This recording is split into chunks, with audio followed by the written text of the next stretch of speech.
Right, I'm live. Go and have a look at my YouTube, Sharon, see what you see on there. Okay. I can't share on it though. But let's just see if I went to share screen here, what would happen. Hang on then, I'm just looking. What is it under?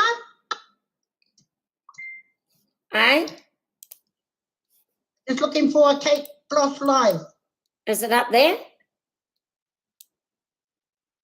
I'm just looking now.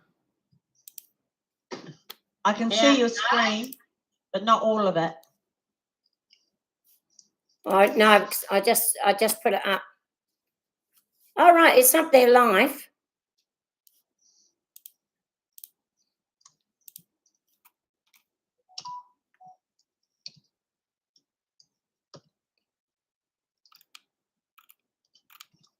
All right, there. It just comes up live. Comes up live. Comes up live. Oh, and then it's got the YouTube there, and people can join. And it's got the YouTube there, and people can join from the YouTube there, and people can join from the YouTube. So I'll have to turn that off.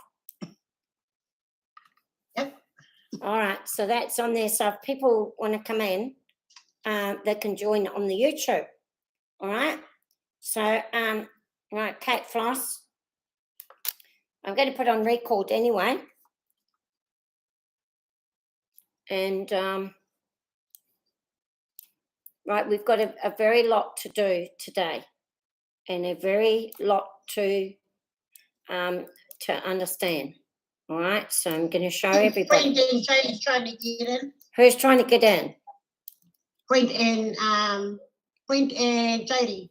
All right, I'm well, just going to use the link on thing. they can see if they can use the link on the YouTube. Ask them to go to the YouTube, Yeah. and then see if they can get on the link then there. Yep, told them. And I can also go to the Facebook, can I? And that's live on Facebook, right? Well, it's live on our Zoom. I don't know if it's live on Facebook.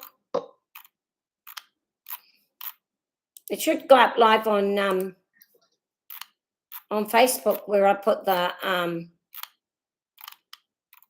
it's not there, Sharon. Not where?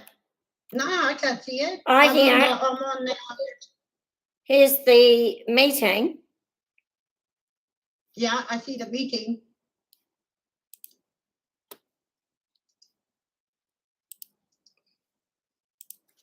Right, so I should be able to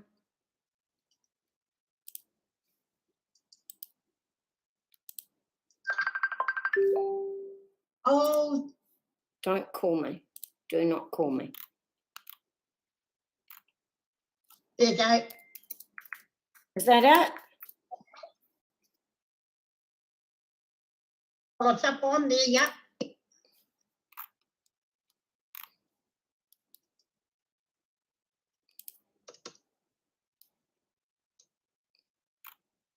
Oh, it goes to there.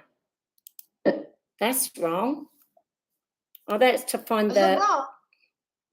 Can that join the meeting? Yes, it can.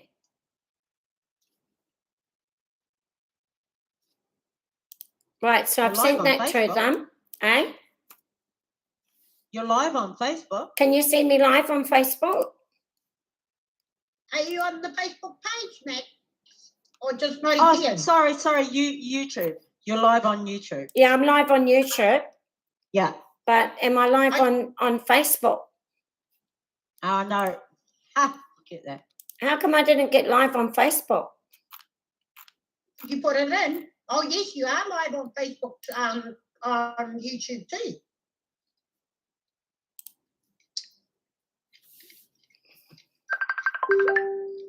Why are they calling me? I can't answer them. Because they can't get in.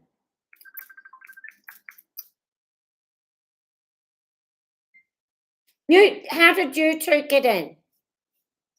I clicked the link. On, Me all right, too. here's Jody. All right, did you click the link on Facebook?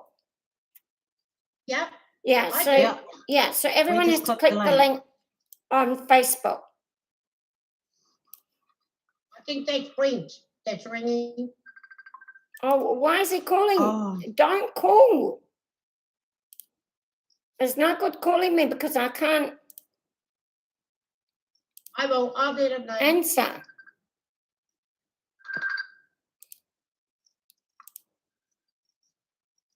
I can't answer either because we're in another video.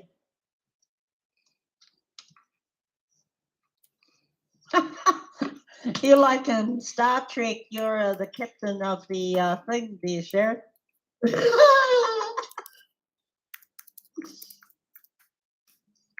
Captain Kirk. Right, you can get on that link that I've posted though, Jody. Where's Jody? Is Jody speaking? She's there. She's Jody, turn on your camera. Can you hear me, Jody? Can't you hear me? Oh, it'll probably goodness be me. the settings. Eh?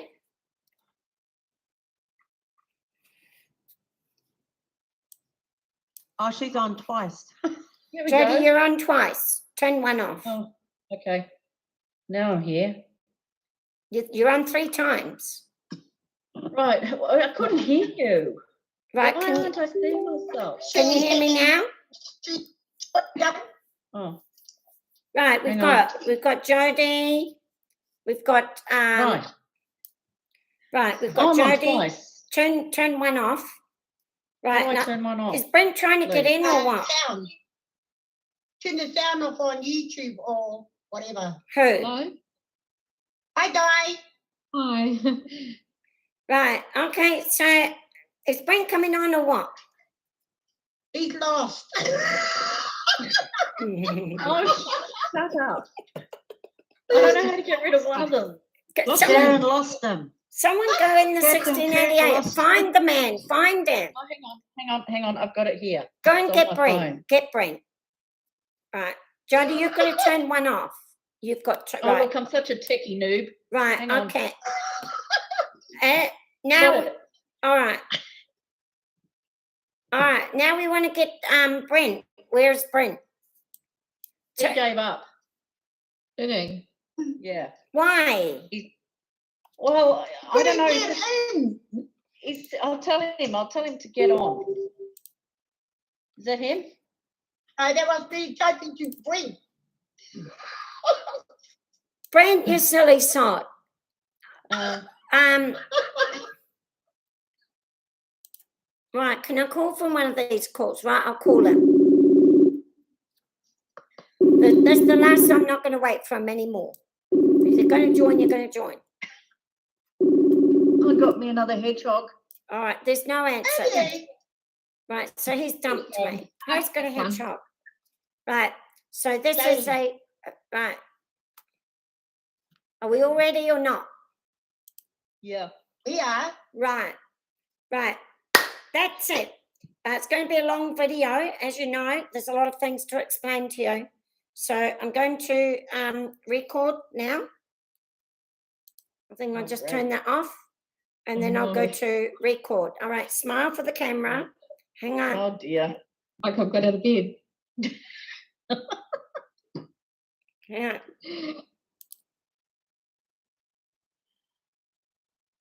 This meeting is being recorded.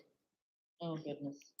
Okay, so Kate Floss, influenza, fighting for the Commonwealth. I'm fighting and then I've got my Oreo team. Kate's called Kate Floss and the Oreo team, and we're all fighting for the Commonwealth. And then, as you know, that we put in for Jacinda Ardern. We've called several ministers to the court using the 1688 will and marry, the ancient laws, the common law, and what we're setting out to prove is that we can call a minister, we can as an individual with no lawyer, if we have a question of a point of law that's repugnant, to our 1688 will and Mary that belongs to the Commonwealth of England, Ireland, Wales, Scotland, Australia and New Zealand. Let's be reminded that America and Canada are not under the same laws. What Brent's messaging, can you keep an eye out there for me, Sharon, please? Just answer him for me. Do all the answer for me. You be the secretary. What we're trying to do is to bring them into the court over some of these things that they're doing. We know that they are determined to bring down the Commonwealth, to remove our ancient common laws and protections, our constitutional laws, and stop us from getting declarations from the court. And many people have entered the court. They've been blocked from going to the court. Two of the ways that they block people from the court is, number one, under a law called the Manic Law that says if you want to take, they're saying that the government is a corporation, and if you want to take them to court, a corporation is not a person, therefore it must be represented by a solicitor. So they've said you as an individual can't take them to the court. And then the other one is, but I got past that. I managed to get past. I wasn't supposed to get past, but I did. Are you muted? Can you unmute, Jody? Yeah, I'm fine. All right, there you I go. was just coughing. Oh, right. Okay. So anyway, we did manage to get through, and then we've appealed it. I've appealed it, and I better speak from the aisle so I get anybody in trouble. I appealed it, and then when I got to the appeal under the Declaratory Judgment Acts, I got to the appeal, and they've hit me with $10,000 in fees. All right. Now the first fee was $1,000. So I'm going to go and show you the fees here. And what's the battle at the moment? The battle at the moment is to get past these fees and not have to pay them using we only use our 1688 Will and Mary and nothing else. What's Brent saying is messaging. I can't see him. I can't deal with him. Right. So I'm going to go to the share screen and I'll show you the list of fees. Now, I did pay $500 to enter the court, which I shouldn't have paid. And I passed the court process, and we'll have to do another video to show the court process, okay? And I passed the court process, but when I actually got into case management with the Crown Counsel, and the judge was there, Justice Cook J, and the Crown Counsel refused to send the ministers to the court. They said, you're not worthy of coming to the court. And they said, we're not bringing anybody to see you. So you can just, and then they hit me with a $2,700 court fee. Now I've negotiated with them, and they've said to me, I can pay $300 a month, which I can manage. And, but if I win in the appeal, then I get any money that I've paid back, and I don't have to pay it. But I don't think that's suitable. What I'm trying to fix for all of you is that you never have to, when you go using the Declaratory Judgment Act, that you never ever have to worry about the court fees, that it's just going to be smooth sailing. So I'm doing the fighting for you. We're doing it. If you're on YouTube, you can't see my Zoom meeting, but I think that the Zoom meeting is down the bottom on the thing there, and I think that you can join it if you want to, or you can just sit there and listen. So I've got quite a bit to get through to you today, so I'm going to go to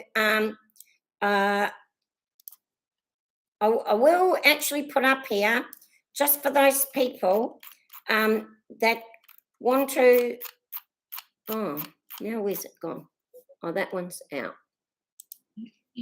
All right, so if there's anybody that wants to donate to me, you would never be able to donate enough money to me to cover all the court fees, but if you do want to donate to me to let me buy some chocolate or go and buy myself something, here is the you can't see it on YouTube, but I'll be posting this later. So here you can see here on Kate Floss, donate, ASB New Zealand, Miss CM Waterman, 12316701011305. Now, the money doesn't go to any court fees, and it doesn't go to anything to do with my case. It goes to making videos, and I might want to buy myself a box of chocolates or some perfume, or take myself out for a nice dinner for my hard work on my videos. So if you want to pop something in, you're always welcome to pop something in. And if you don't want to pop something in, you're always welcome not to pop something in as well. The videos are free. But it's just if you get that feeling that you might want to do something for me, then you certainly can, okay? So that's enough of that. I just wanted to share that briefly to those people that want to contribute to Lovely Cake Floss. And I won't be giving the money to the Oreo team either, because I spend it myself. Sorry about that. But the Oreo team have given me a wee bit themselves anyway. So I just keep it for myself. I'll go and buy myself something. So, and I don't drink beer, but if I did drink beer, I know another guy that was doing the YouTubies, and he went and spent his money, he bought himself a beer. And the people got on there and complained about him buying himself a beer. But I just say to you, whoever you donate money to, if you ever donate money, it's up to them what they want to do with it. You know, you can't control what they do with it. So you have to just give it to them and just hope that they do something useful. And you just have, it's kind of goodbye to that money. Once you've given it, it doesn't belong. So I don't drink beer, but if I did, I would buy myself a beer. And if I wanted to buy myself a beer, then that's up to me, isn't it? So, but I'll probably buy myself chocolate. So now I want to go to, I've set everything out ready to be showing you. So I want to go to the first piece. Oh my goodness, then I get lost with them. Right, I've got to turn that off, and I've got to turn that off. Right, and then whenever I go to find these things, then I can't find them, can I? Ah, here. Right, so now I want all of you to not worry about these fees that I'm talking about, all right? So I'm not showing you because I want money or nothing like that. I'm just showing you so you know where we're going for the video. I don't want you to worry about the fees, because the fees are irrelevant. It is the battle that we're having using the 1688 to not have to pay the fees. That's what this is about. It may well be that if they come back to me and say you've still got to pay the fees, I might just drop the case, but I'll have my answers about the 1688 already. So I might not need to proceed with the case, all right?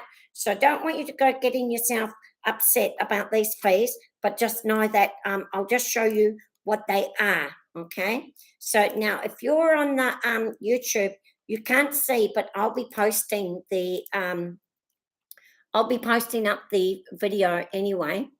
So this is the notice of filing. So what you have is called a notice of filing. And can you see my notice of filing, everyone? Yes, you can. Right, so I'm not going to go into it too much, but what you have to do is that when you leave, if you lose your case in the High Court, right, and then you want to go to the appeals court, they gave me a bill of $1,100 to enter the appeals court. And so that is one. Okay, I'm going to explain about the fees. That is the first one, is that you pay $1,100 to enter your application to the court, all right? Secondly, after that, I went and looked at the court fees, and the allocation is about, I'll have a look here on the court fees. You can't see them, but I'm going to show you later. But they give you a list of the court fees and fees of the court, and the fees, I haven't got it there, so I'll give it to you later anyway. But the fees of the court are something like $1,300 for a half day. So it's not you. The judge at the appeals court will decide what kind of security that you have to put down for your case. And so for my case, the judge decided that I would pay a $7,000 security fee. And so if we calculated that at, say, if it's $1,300 for a half day, and then it's $3,000 for one day, and then we can calculate that to 6. So he's calculated it at 2 days and $7,000. So maybe another half day thrown in there. So he's calculated it at 2.5 days and possibly 3 days. And so for that, and I'm allowed to have 5 judges. So 5 appeals court, high court, constitutional judges will come to my case. And the $7,000 is not actually for the court. The $7,000 is if you lose the case, that money will go to the respondents and the Crown Counsel who had to come and fight the case. So that's who that money's there for, the $7,000.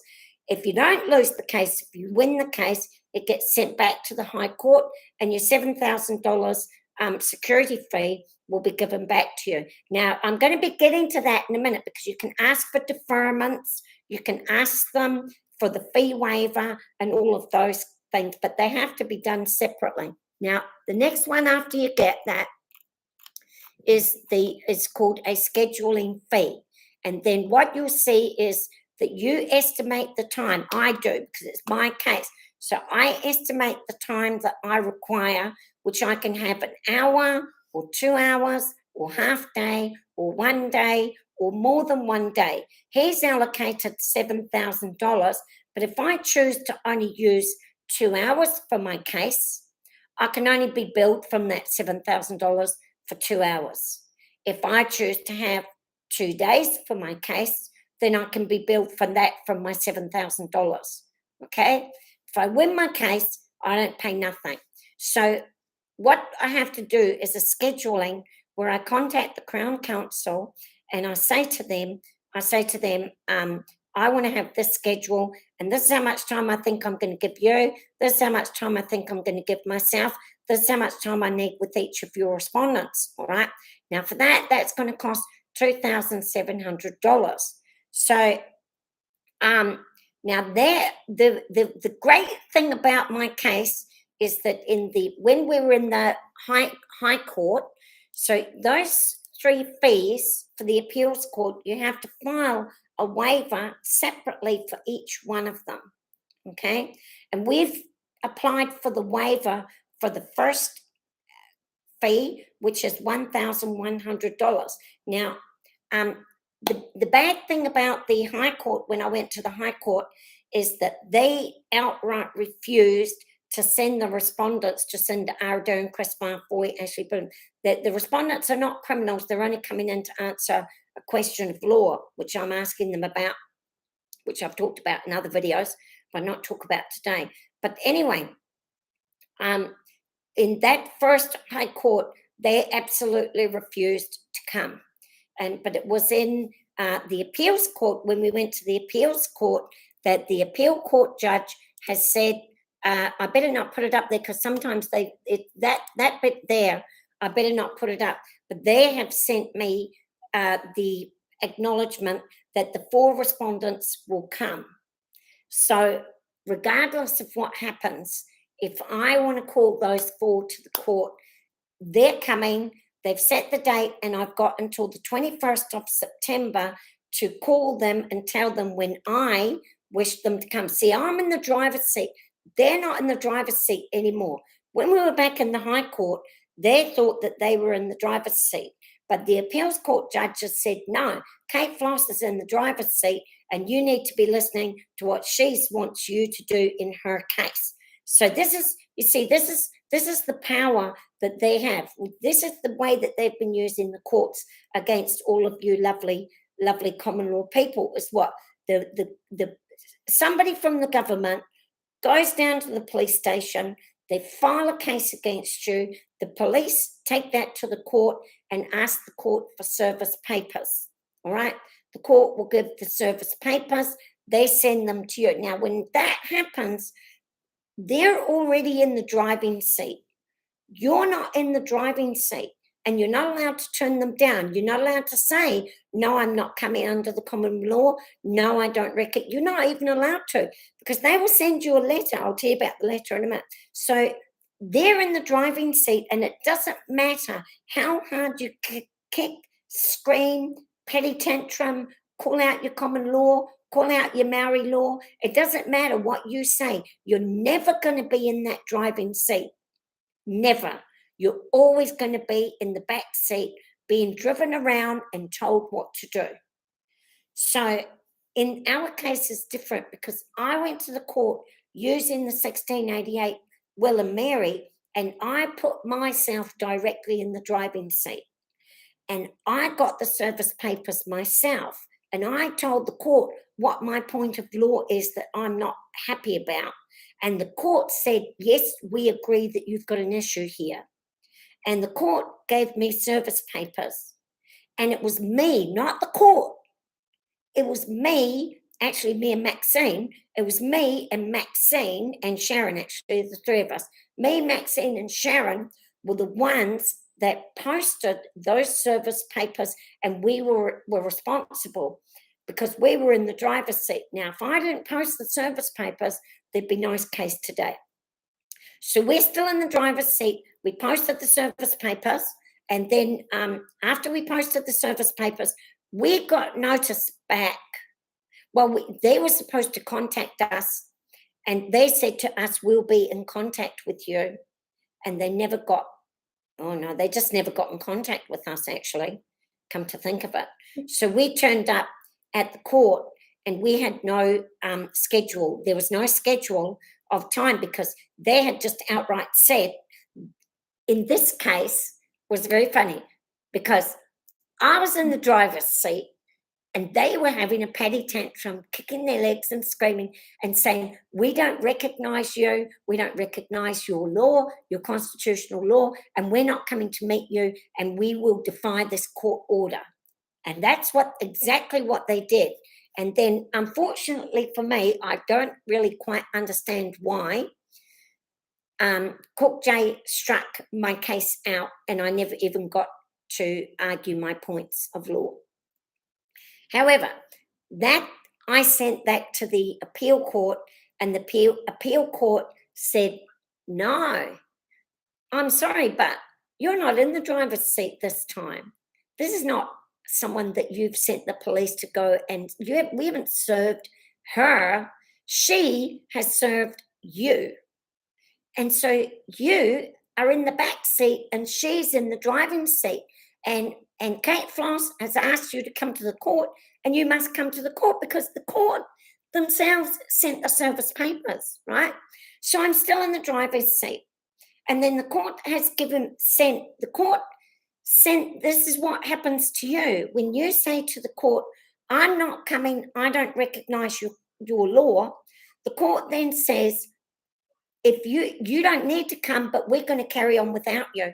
And whatever we decide without you, that's what you're going to, penalty you're going to have to pay. So it's best you get your little selves down here, and at least you'll have something to say. But if you don't want to say anything, we're going to carry on without you. And that's exactly what the court said to my 4 respondents. They said, you will come, you will send the respondents, and if you don't do that, then we're going to carry on this case without you, and we will not give you any of the papers to do with this case. We will not tell you any of the proceedings of the case, and we'll make the whole decision without you putting in your 2 cents worth.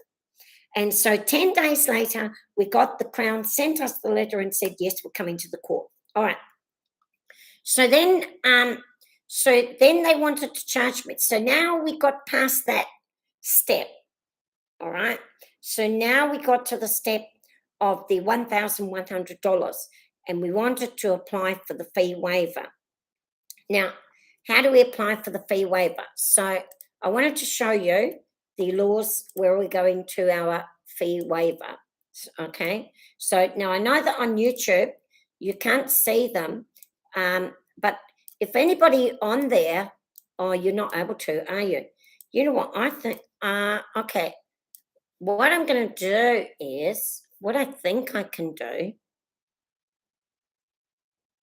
is, I'll just tell you on YouTube, and all you need to do is Google. So I'll tell you what to Google, and you go ahead and Google it.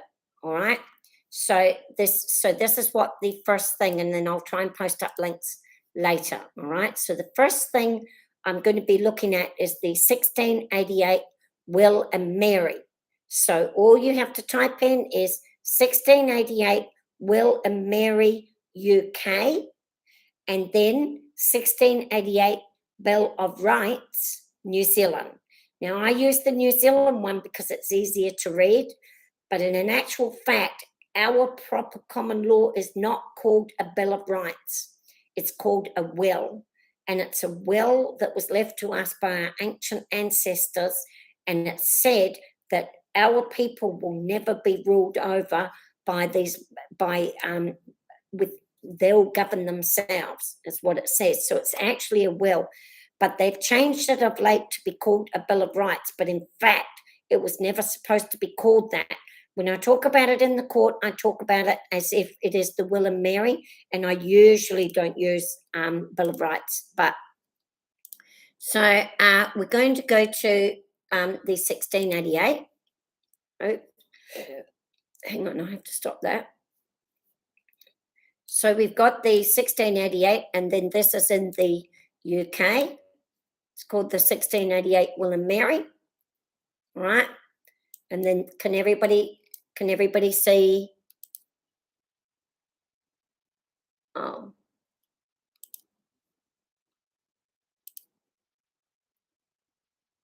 Right, you can see that, right? Okay. So so what you'll see there, they've changed it. They've added Bill of Rights, but in actual fact, it was called Will and Mary. Okay. And so what it says here, what I was saying to them is that what I've been saying to them in my case is that they have not been upholding the oath. And how have they not been upholding the oath? They've been ruling arbitrarily. They've been changing laws daily. They've been flooding the country with laws.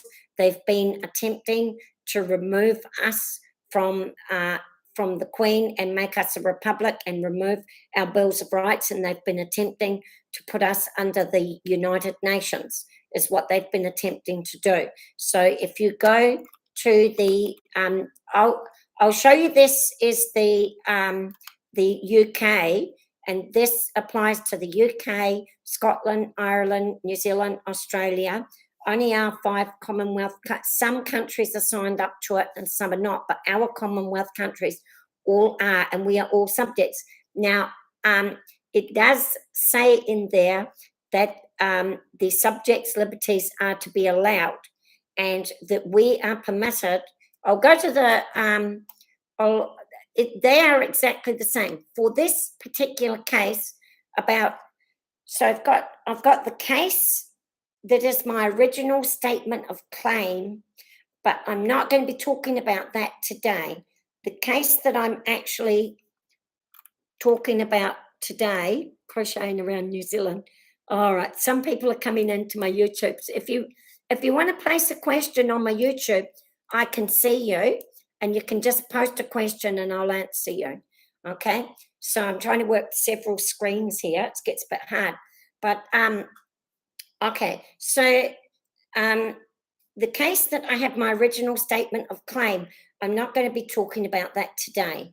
All right, so that is separate, but that's also been taken out of the 1688 Will and Mary. Okay, but the case that I'm going to talk about today is the having to pay fees, and how we can use our Will and Mary to say, hey, I don't want to pay your fees. Now, if you go to your Will and Mary of the UK, it will say here that it is the right of the subjects to petition the king, and all commitments and prosecutions for such petitioning are illegal.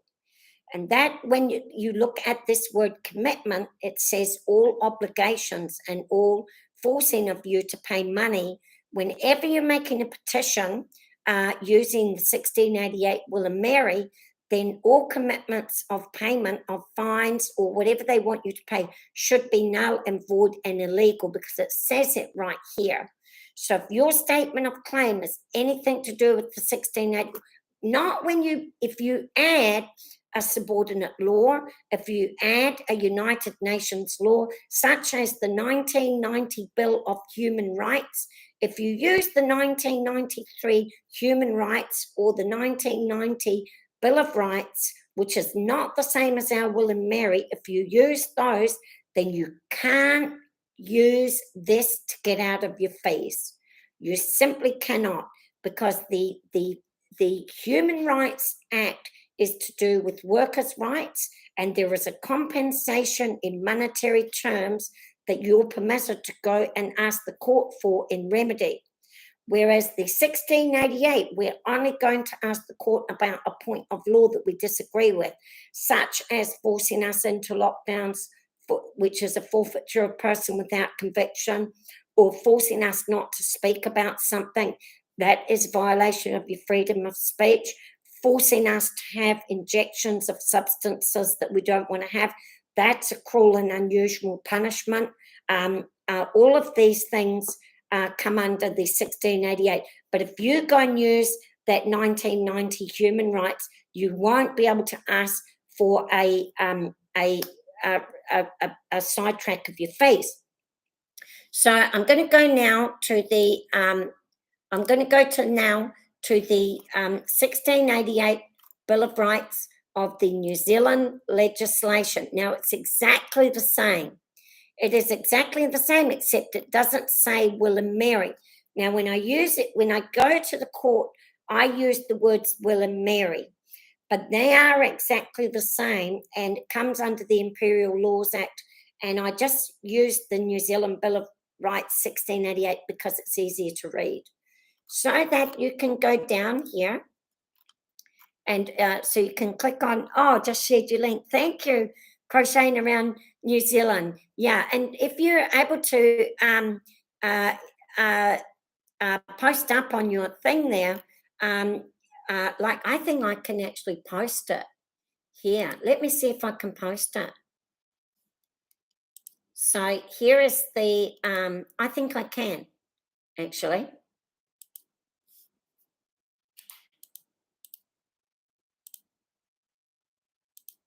Oh, look, so that is, I've just posted up the 1688 Bill of Rights, New Zealand, for our YouTubies.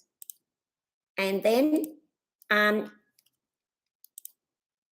I've just posted up, I'm just about to. Right, so here is the 1688. Okay, there's, I can't post up court documents, but I can post up these for you. All right. So so you can go to your 1688.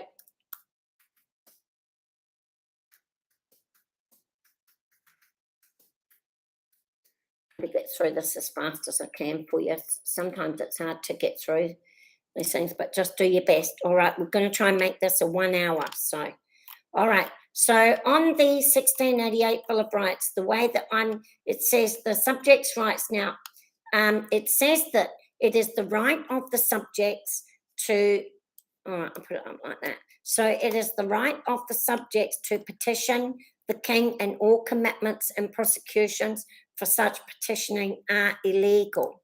All right, so that's what it's saying there. Now, along with that, there's something else here that you're going to need, and this is called the Declaratory Judgments Act. All right.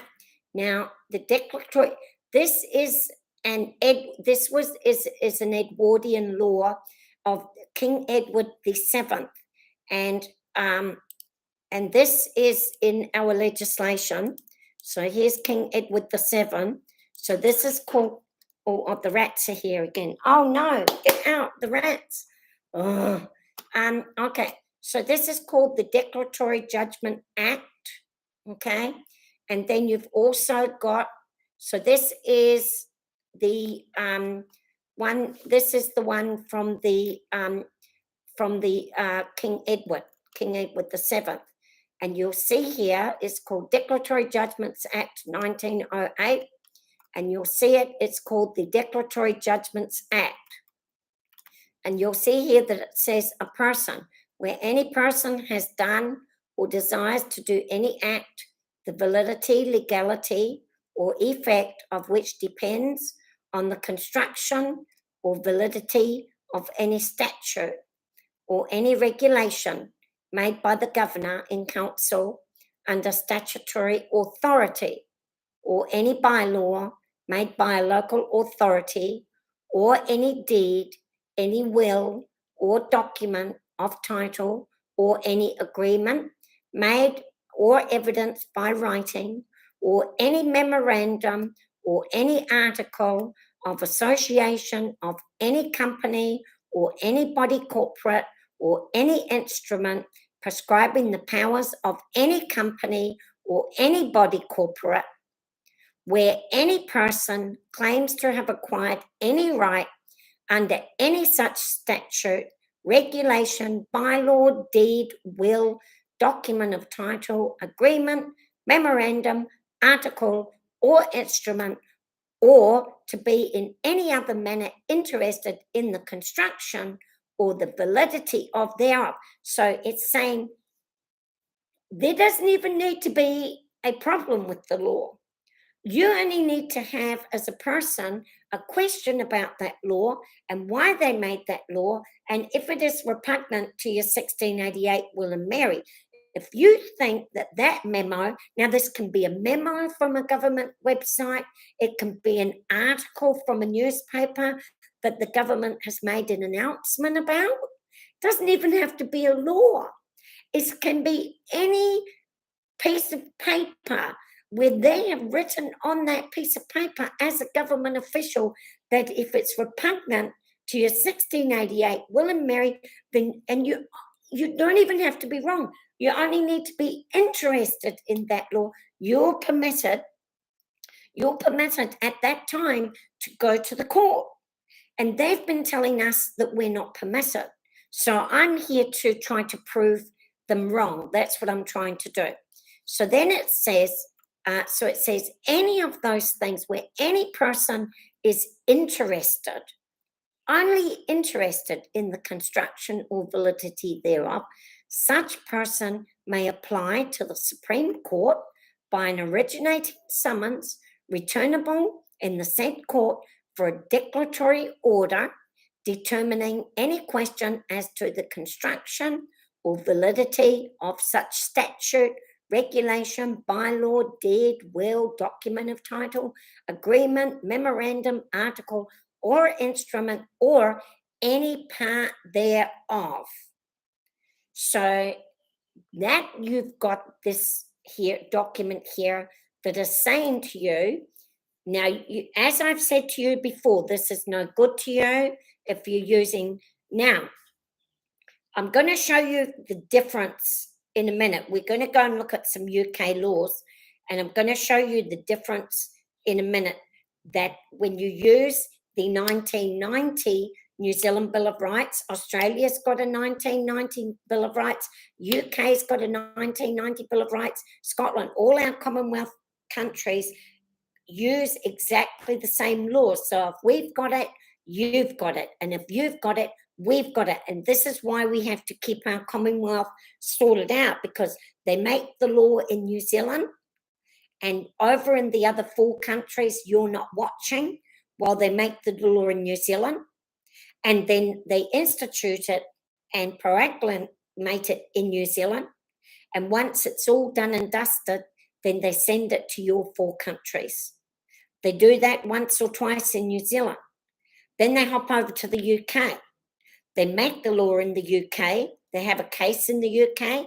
They have a law in the UK. They proacclimate it. They put it into the writing, and then they send it over to New Zealand and Australia.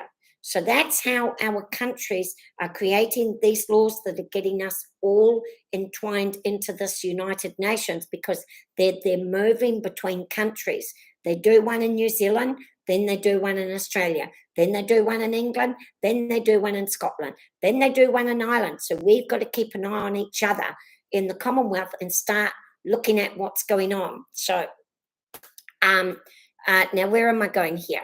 So getting back to our declaration, so any document. So then, so if you come under the 1990 Bill of Rights, which is a workers' rights and it's connected with the United Nations, you can use it for this, but this is an Edwardian law. So it doesn't really have any power over the United Nations, all right? So this is from King Edward, and the 1688 is from the King, but the United Nations, who set up the United Nations? That was set up by America, and America is not under the King's law. So they're under a different law. So some of these things can be, they use this sometimes for their United Nations law, but they're not actually supposed to. This Declaratory Judgment Act was actually created, even though we have it here in 1908, it actually was created in the time of King Edward VII, okay, which I don't know what date that is. I think it's 1808, actually. So this was just a consolidation, and they updated it, but the declaration stayed the same, but they just brought it forward to the present time. That was because in 1908, they changed from the King, I think, and changed to the Queen, and there's some different things going on around there. So anyway, under the Declaratory Judgments Act, then actually, if you go down, so you have this in your, actually in your legislation. So I'll see if I can copy this and send it. So this is the legislation of New Zealand. I hope I haven't reposted things, but there I've posted it down so you can see there. So you can open those if you want. So this is the, who's that? Moxie Hero. Hi, Moxie Hero. Hey. All right, I've just got to keep going. We're kind of a little bit through, but you can try and catch up, dear. I'm gonna just listen. All right. This is my first time. All right, well, you just be listening and I'll be telling. All right, so the So that guy next in there, he's And? super cute. You think he's super cute? All right, listen, we don't want you, listen here, Moxie Hero, we don't want your nonsense in here, so you'll have to bugger off if you're going to be causing nonsense. My mic was, didn't know my mic was on mute. Sorry. Yeah. Okay, right. So, the Declaratory Judgment Act. All right. Keep an eye on that one. All right. So, so if you go to the Declaratory Judgments Act in its New Zealand legislation, what you'll see is costs. And what it says here is that the costs of any action, summons, or appeal. Who's that? How do I throw them out? You're not I supposed to mute be- them. Mute them. No, be quiet. Right. If anybody You ain't gonna disturbs, give me no. I'm gonna kiss you. Now try them out or turn it off. Turn it off. how do I do it? Give me a kiss, Daddy. They're American. They Oh, can it's kiss the 'em. Americans. Oh, they go. Are they gone? Yeah, all right, they're gone. All right, they're out. Okay. Okay, so costs. The costs of any action, summons, or appeal under this act shall be at the discretion of the court, and the court may, in the exercise of that discretion, order the whole or any part of those costs be paid by any party, although successful in the action, summons, or appeal, and may in any case direct that costs awarded to any party shall be taxed either as between party and party or as between solicitor and party. Now, this is interesting. This, even if you win the case, they can order you to pay costs, or if you lose the case, they can order you to pay costs. It's up to them, and they're claiming that if it's not in the public interest, so I'm going to show you a case soon where it wasn't in the public interest, and if it's not in the public interest, then they say that they can order you to pay costs anyway. Now, stay with me on this. We're going to be working from multiple areas of law. So you all going to have to just kind of stay with me on this. And so there was a case in 1975 where Fitzgerald versus Muldoon, which I'll go and talk about it in a minute, but he had taken the Prime Minister to the court and he won his case, but the court made him pay costs anyway because it wasn't in the public interest.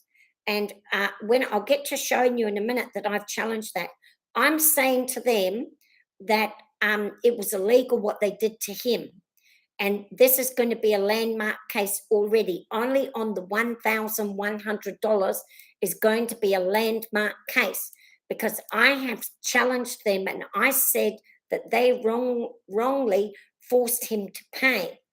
I'm saying that any time that you make a petition to the court in regards to a repugnant law that involves the 1688 Bill of Rights, I'm saying that they can't make you pay money because it says right there on the 1688,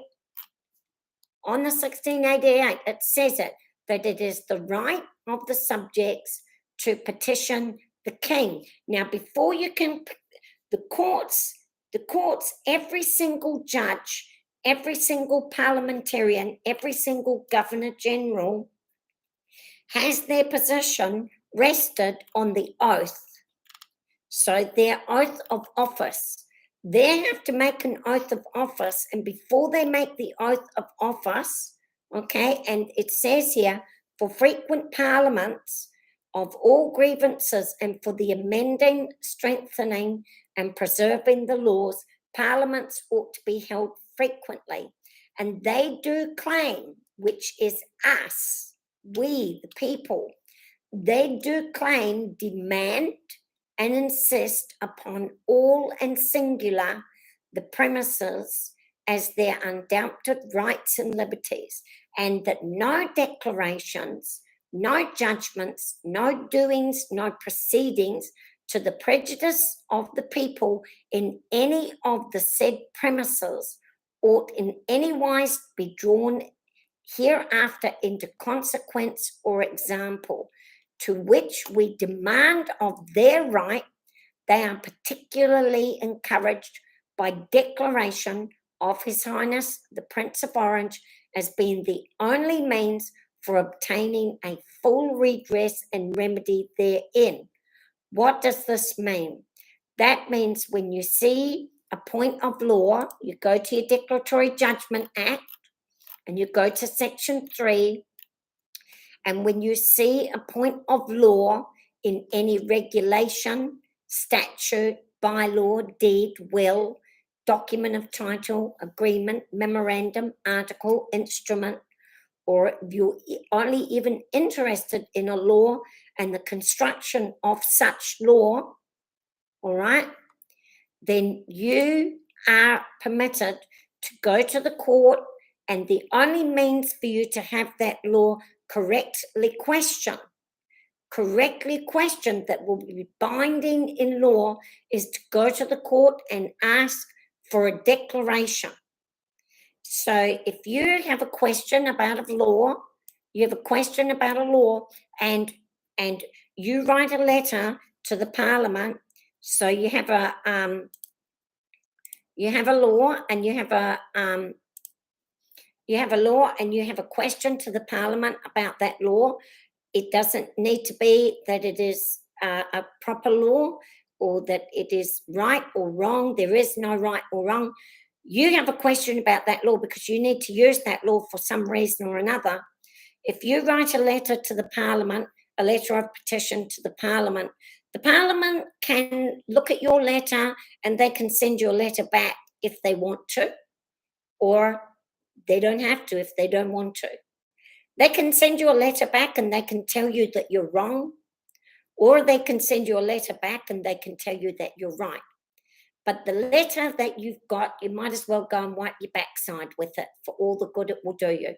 It's not binding, that's Kate Floss talking, it's not binding in law, and it's of absolutely no use to anybody around you except for you as an individual, that they said you were right or they said you were wrong. And you can go around and show it to your mates, but it's not binding in law. Whatever they wrote to you, even if the Attorney General wrote it to you, even if the Governor General wrote it to you, it wouldn't be binding in law. It's just a letter to say, yes, you're right. No, you're wrong. Yes, this is the law and this is what it means. The only means that you can truly know if a law is, if the question of law that you have is, if your question is valid or if you're right or wrong, or they are right or wrong, is to go to the court and get a declaration under the Declaratory Judgment Act. So that's what they're saying. And what they're saying is, what I'm saying is this: if the Parliament makes a law that causes you to go and question it, if it's so dubious and if it is repugnant to our 1688 will and Mary, if it's repugnant, they shouldn't have made that law in the first place, because the 1688 is in the cabinet manual of each of our countries. And the Parliament think that they've got parliamentary sovereignty, but they don't. They only have parliamentary sovereignty if they're upholding the oath and making laws that are in sync with the oath. And whenever they make a law that's not in sync with the oath, then we are permitted to go and to get a declaration. And if their law has been made repugnantly, then they should never have made it in the first place. I'm saying they should never have made it, so they have to be responsible for that law. And so why should I have to pay for that? They shouldn't be making laws that cause me to question and cause me to be in fear.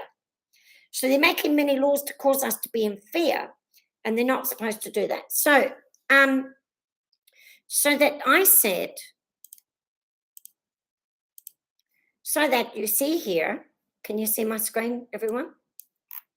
So that you see here that the subjects, that it is the right of the subjects to petition the king, and all commitments and all prosecutions for such petitioning are illegal. That basically means if you don't pay the fee that they've told you to pay, then a prosecution for that is also illegal, because you made a petition in regards to this 1688 Bill of Rights, and then it was due to their incompetence, okay? And so that's how you use the Declaratory Judgment Act together with your 1688 Bill of Rights in each of our countries, or the original one is called the Will and Mary, and I usually quote from the Will and Mary. Now, I wanted to show you another case here. Right, so I'll put that onward march. So I will share this here about, all right, so I'll share here an example. Okay, okay, I don't really want to lose this, but I think I can. All right, so I'll post this up on the YouTube, if you can see it. So this is called, and I'll share to my screen. Where's my screen gone? Got so many screens going on here. Right, I've got to, all right, you've got it. All right, so I don't need to reshare that. So this one is called the Onward March of Declaratory Relief. And why are we having so much problems with our declaratory relief is because that they've been using it with United Nations laws and with the 1990 Bill of Rights. And they're not actually supposed to be, because it's an Edwardian law, and they're supposed to be using it with the King's Law, which is which is here, the King's Law. And what they've been trying to do is to use it with the 19 Bill of Rights, and it's gone pear-shaped. It isn't working. So this is called Onward March of Declaratory Relief of Paul Daly. So what happened was 100 years ago, noted that the emerging concept of the declaratory relief could provide a speedy and easy access to the court for any of His Majesty's subjects. We were always supposed to have access to the court. It was never supposed to be taken from us. The courts, why were the courts originally set up? The courts were originally set up so that the subjects could keep an eye on the parliamentarians that were governing over them. But somehow they've turned the courts into a paste of criminals, rapists, murderers, all of these kinds of things, and the court has lost its purpose. And I'm going back to the court to ask them to refine their purpose. The original courts that were very first set up were set up so that we could go to the court with our 1688 and hold parliamentarians to account when they thought that they had parliamentary sovereignty, and they were not supposed to make any laws that were repugnant to our safety. Is that what they were not supposed to do? So then they created the Declaratory Judgment Act to give us more access to the court, and the proceeding by declaration can be highly convenient, and indeed it can guide public bodies for action in the future. Dyson and the Attorney General, and of course, two of the most celebrated administrative law decision of Richard Baldwin and Annie Seminek foreign compensation were actions for declarations. Two recent examples, one was British and one was from New Zealand. Now here's where you're going to see where New Zealand's been a sneaky. Suggests that the intensity of the onward march shows no signs of abating. Here in Britain, the government is fighting to prevent the Court of Justice of the European Union from delivering an advisory opinion on whether it is possible to revoke the Article 50 notification that will cause, by operation of law, Britain's departure from the EU. I'm not quite sure what was happening there, but they were. This is a case that Britain is more familiar with. I'm not familiar with, but you can guarantee that it was at this point of time Britain saw that they needed to fall back on their Will and Mary, and it's brought the Will and Mary to the surface again, and then they would have needed to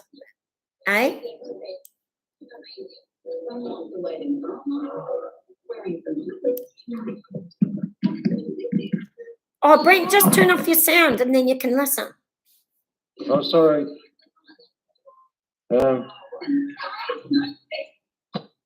All right. So, hi there, Brent. All right. So, so we're talking about the 1688 Bill of Rights, Brent, and they're trying to make us pay the money to get into the court. And our first point of call is to battle, and we're saying we don't need to pay the money, because we're saying here that it says here that it is the right of the subjects to petition the king, and all commitments and prosecutions for doing so are illegal. Okay? So we've used that to say that we don't need to pay. And then we've used also our Declaratory Judgment Act on Section 3 that says that if we have a question about any bylaw, deed, will, document, that we are permitted to question them. And then we see that when Britain tried to leave the European Union, there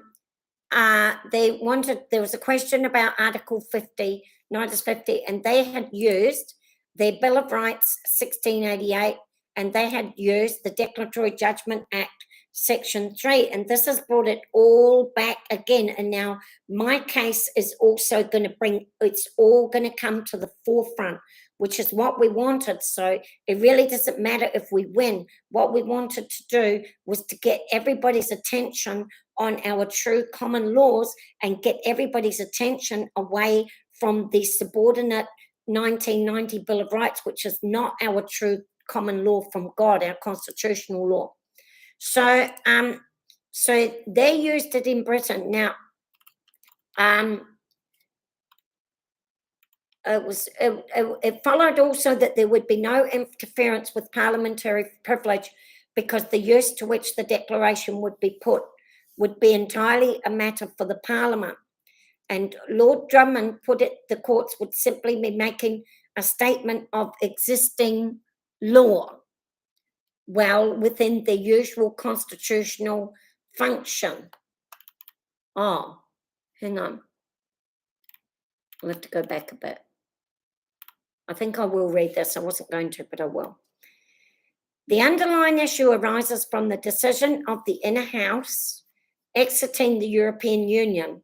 At first instance, the Outer House had refused to make a reference to the Court of Justice, reasoning that the issue was entirely academic, given that the UK government's stated unbending policy is not to revoke or even consider revoking Article 50, and an interference with proceedings in Parliament in violation of the principle of parliamentary privilege. Parliament is saying we can make any law that we want with our parliamentary privilege, and since we have parliamentary sovereignty, the people vote us in, we can make any old hecky law that we want to, and nobody can stop us, not even the courts, not even the Queen, not even the King. That's what they're trying to say. The Inner House took a different view on both points, and from Lord Carlaway held that the matter was not academic, irrespective of the UK's policy position. It is clear in terms of the European Union that MPs will be required to vote on whether to ratify any agreement between the UK and the EU Council. If no proposal is proffered, a vote against ratification will result in the UK's departure from the EU, a date which is looming. It seems neither academic nor premature to ask whether it is legally competent to revoke the notification and thus to remain in the EU. The matter is uncertain, and that is the subject of dispute. As this litigation perhaps demonstrates, the answer will have the effect of clarifying the options open to the MPs in the lead up. Now, here is a clear example. Here you've got an outside law that has been brought into Britain, and the British people are responsible for it, and the British people are saying, can we use our inside laws against that outside law? If we use our inside law against that outside law, well, nobody will ever trust us again. It's kind of a difficult one, but this is what had happened. So it followed also that there would be no interference with parliamentary privilege. That they're saying that you can't use the 1688 to interfere, or you can't use the Declaratory Judgments Act to interfere with parliamentary privilege.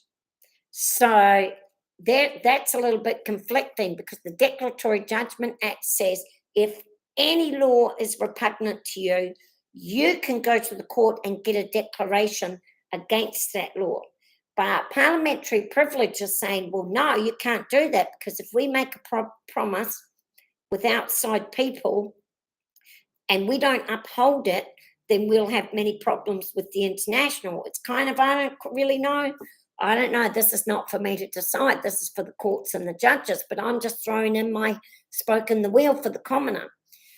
So the courts, so he said, Lord Drummond put it, the courts would simply be making a statement of the existing law, well within their usual constitutional function.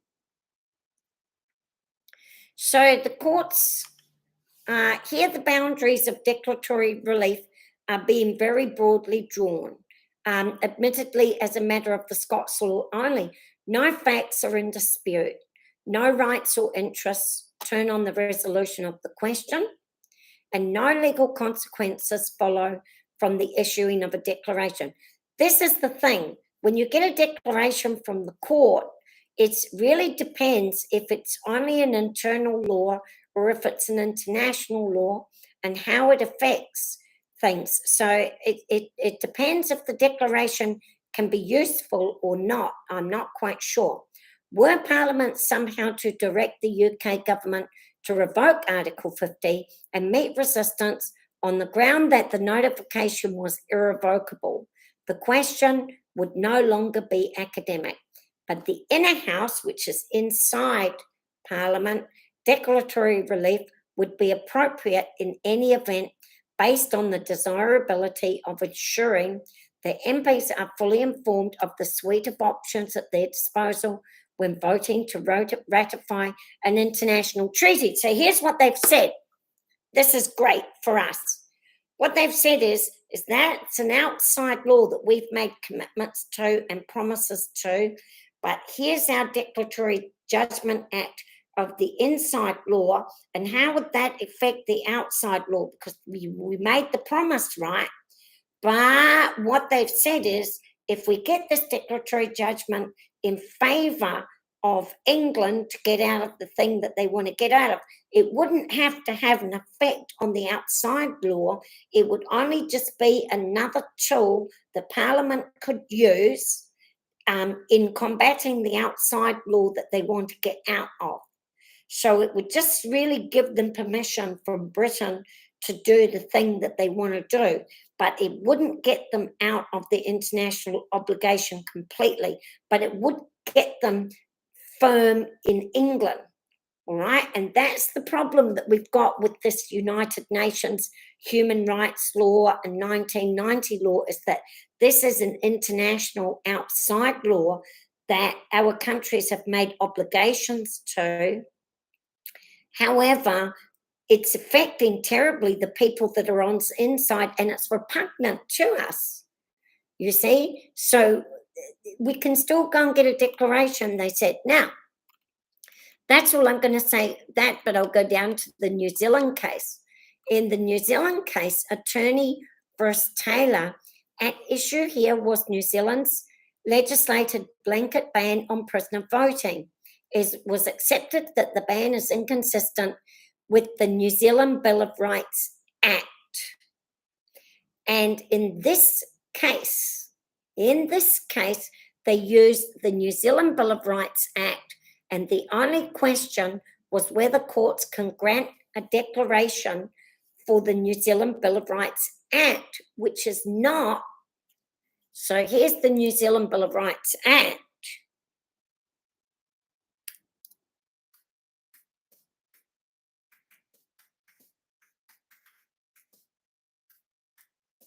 Now, this is not a constitutional law. This is a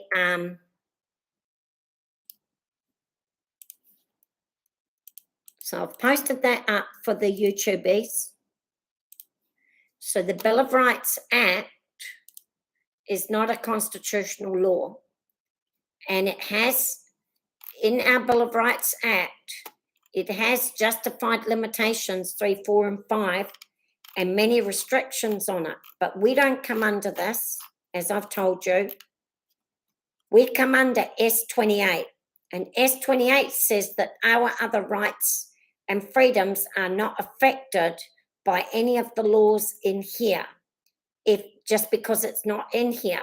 So what it's saying is that this Bill of Rights here of our 1688 and this Declaratory Judgment Act here is never going to be affected by any of the decisions that they make in regards to Section 19 and the Human Rights Act. So that goes to the Human Rights Act, okay? And so, and then that Human Rights Act goes to KII, the desirability of New Zealand becoming bound by any international instrument on human rights. And I'm saying that this is repugnant. This is repugnant to us. And that is my first case, but presently we're not fighting that today. Today we're talking about getting out of the face. So we come under S28. So therefore, this Bill of Rights is nothing to do with us. But they used the Bill of Rights in this case, and then they wanted to get a declaration the same as what we can get. And so in this one, there was a 3-2 majority that the Supreme Court would have the power to issue a declaration in the 1990 Bill of Rights. You can call it the Human Rights Act.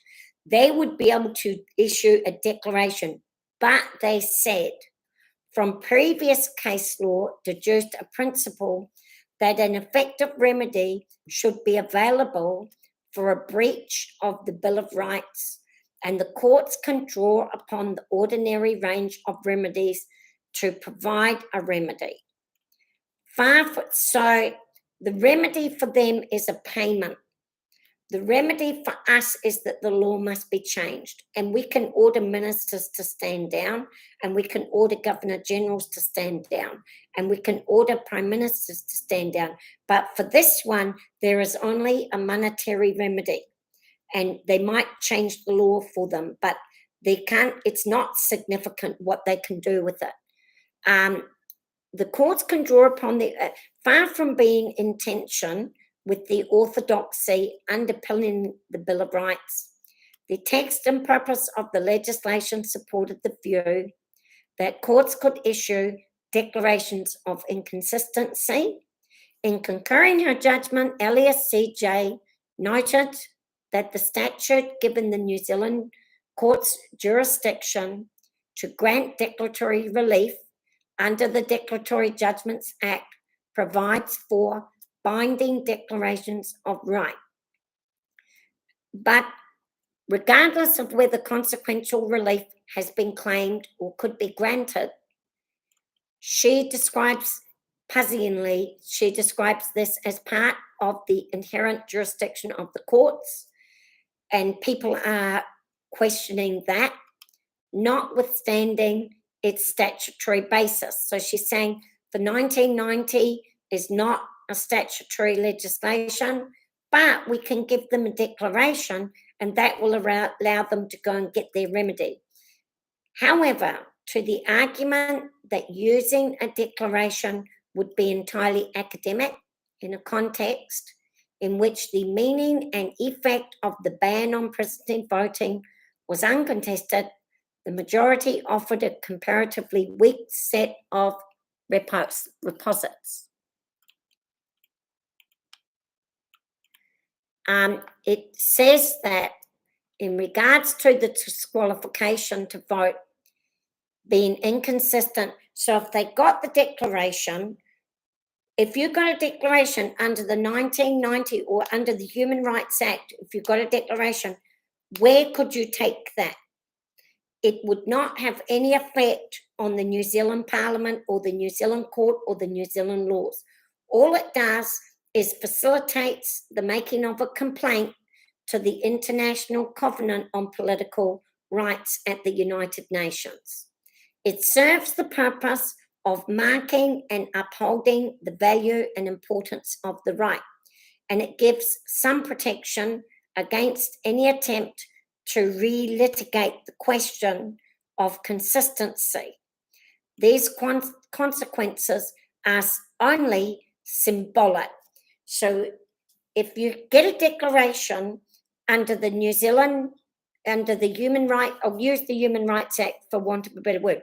If you get a declaration under the Human Rights Act, all it says is that you can never litigate against this law again, and you can take it and file a complaint at the International Covenant of Political Rights over at the United Nations. That's all you can do with it. And all it is symbolic. It means nothing. But that is not the case with our 1688. Here's the confusion. Under our declaration, ours is a binding declaration.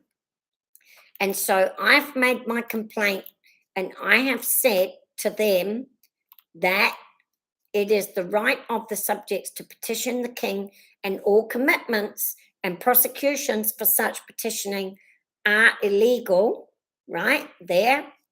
And then you can go to the subjects' liberties to be allowed.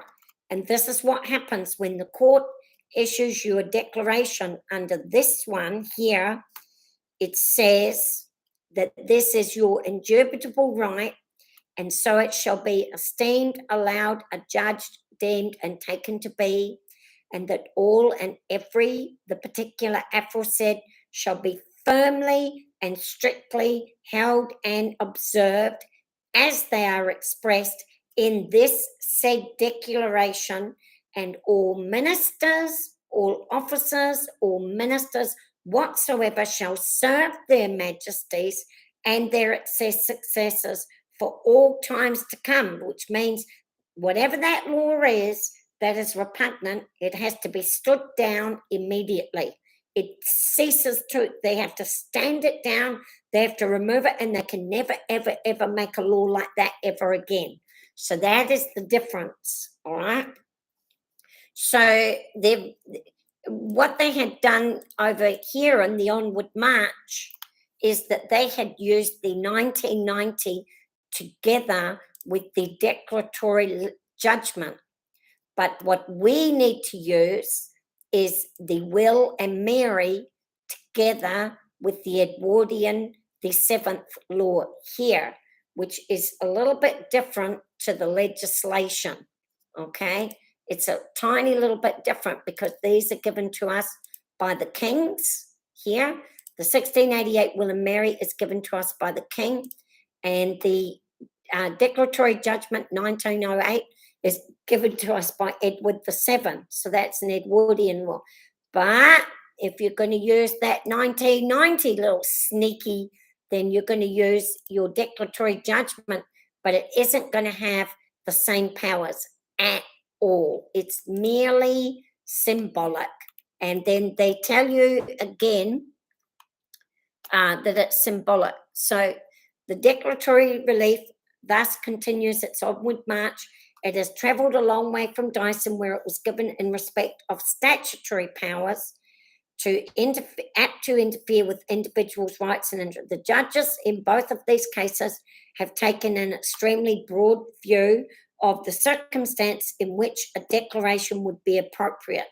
No doubt these cases will be prominent in future attempts to convince the judges to take declaratory relief a few more steps forward.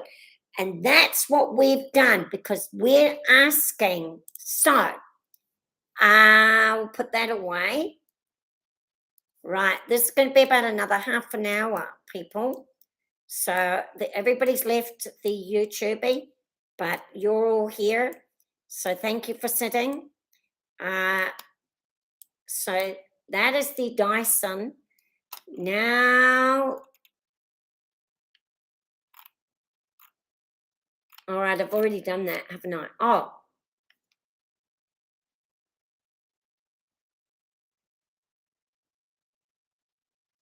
Right, so this is one of the places that they had stopped me.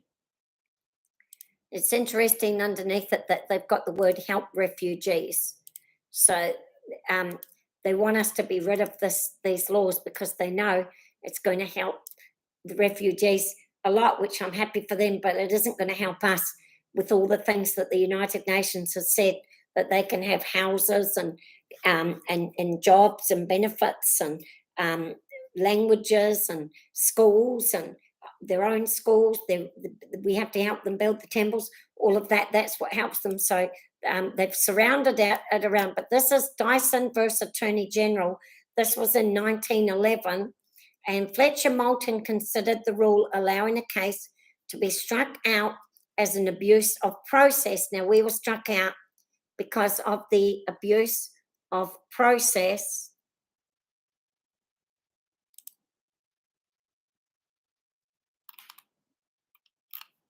So I'll just put that up for those who are interested to see it.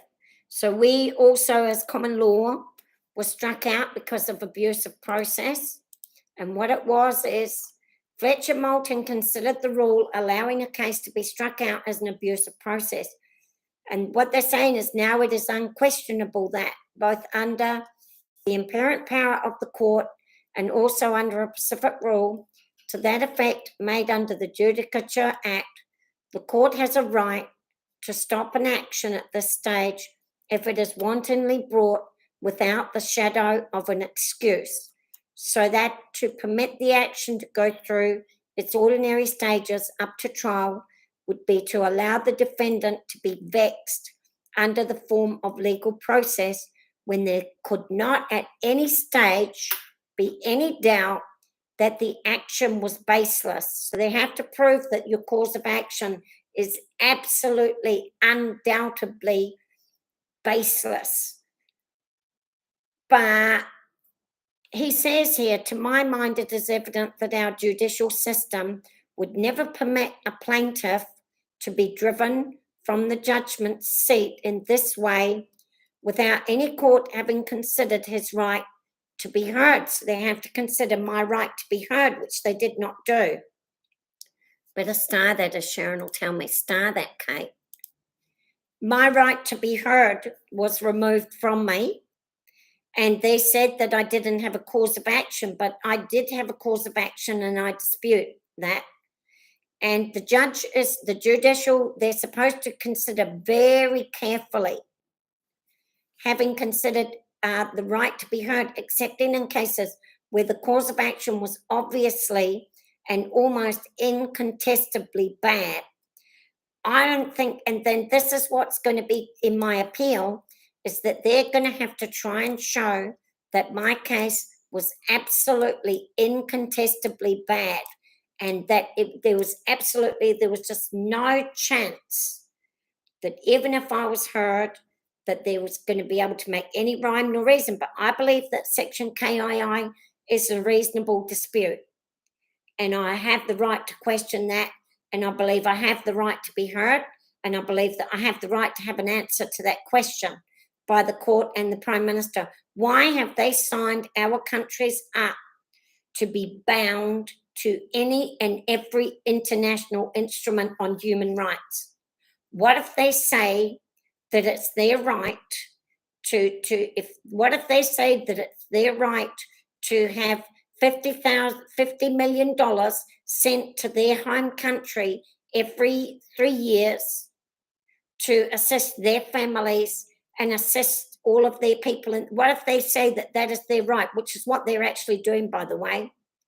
They're saying that it is their right to get assistance for their families. It doesn't say those families have to be in the country with them. Those families can be back in their own country, and they're saying that it's their right. All right, so I'm going to talk with this person. So they're saying that it is their right. So we told you, this is Betty, I'll just call Betty. So Betty's made a comment here, and Betty says, we told you the Crown comments is a corporation and not the Queen. We all New Zealanders have been stolen our rights and freedoms. Well, this is what we've gone to the court, because we're not doing the Mannix Law today, Betty, but we got struck out because of this reason. They said they struck us out on the process of the court, and you probably weren't here earlier, but I did explain it. And it's this, that they said my case was unintelligible. But here it's saying that according to other cases, they have to really seriously consider your right to be heard above all else, even above the respondent, because it's only asking for a declaration, and the respondent is not being charged with any criminal charge. The respondent is only, as a parliamentarian, being called in about a question of law. So the judge has to err on the side of the plaintiff, who only wants their question of law to be answered. That is all. And so therefore the judge has to err. So when we went to the court, the judge and the Crown Counsel said that the court should err on the side of the respondents, because it's going to cost them their time. But they are a parliamentarian, and they are paid $400,000 a year to make laws. And if they've made a law that's repugnant and has caused me to be in fear under the 1688 Bill of Rights, I am permitted to call them to the court and ask them to answer my question. And in my case, the court must consider my right to speak. It's only the right to speak above all else, and not consider their right of wasting their time, because we pay them $400,000 a year to sit there. So their time is paid by me. And so they have to come to the court and answer to me, because they should not have made the law in the first place. Now, Betty has said everyone's been stopped from coming to the court because they said you're a corporation. Now, that's the Manic Law, and I'm not going to address that today. But what I am going to address is they said that you have to have a solicitor, but you can certainly go to, I'll just put it up one more time for Betty to see. This is what we went to, or I went to, and I'm saying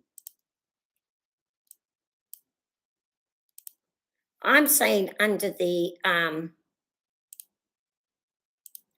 declaratory judgment here, it doesn't say that you need to have a solicitor. It simply says any person, and it says any person 3 times, right? 3 times.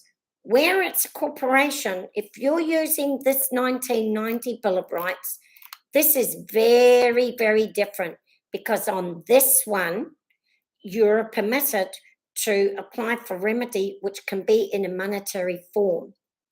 And in this one, the declaration is only going to and so the corporation is us. And whenever us, as the owners of our corporation of New Zealand, whenever we're going to be forced to pay money to somebody, because we are the owners of the corporation, we are entitled to be represented by a solicitor. And so before that money can be given by the judge. So that is why on the 1990, if you're going in there on a 1990, you need a solicitor. But if you're going there on the 1688, Will and Mary, and also the Edward VII declaratory judgment, at that point, you're going to address the oath that the corporation must uphold in order to make the laws in the Parliament, in order for them to make the bills to give to us. So I've done this in another video. It's in an earlier video. I'm not going over it today. But so we are addressing that in my court case, the Cape Frost court case. We are addressing that. Now, where are we up to? So now I'm going to go to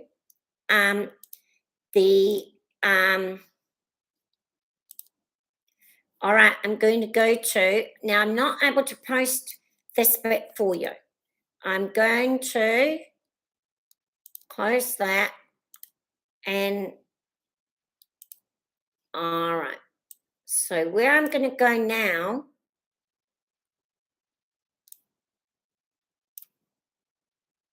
is, oh no.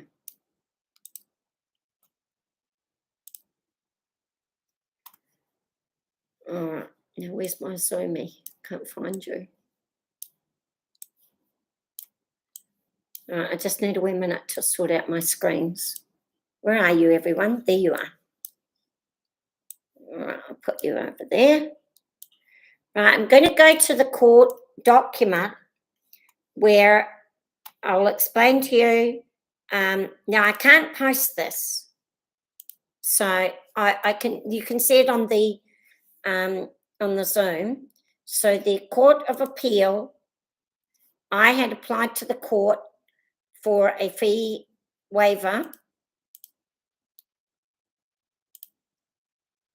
and the court had answered back to me here. So he had said, I acknowledge receipt of your application for the first fee waiver. All right.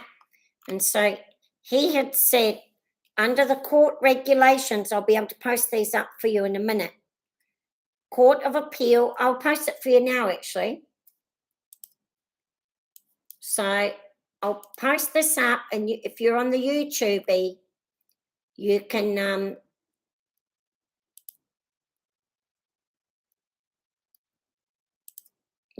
and get it.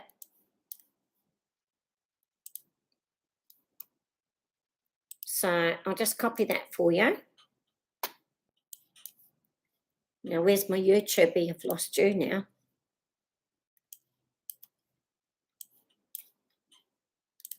All right, here's my YouTube. Right, I'm going to post this for you on the YouTube.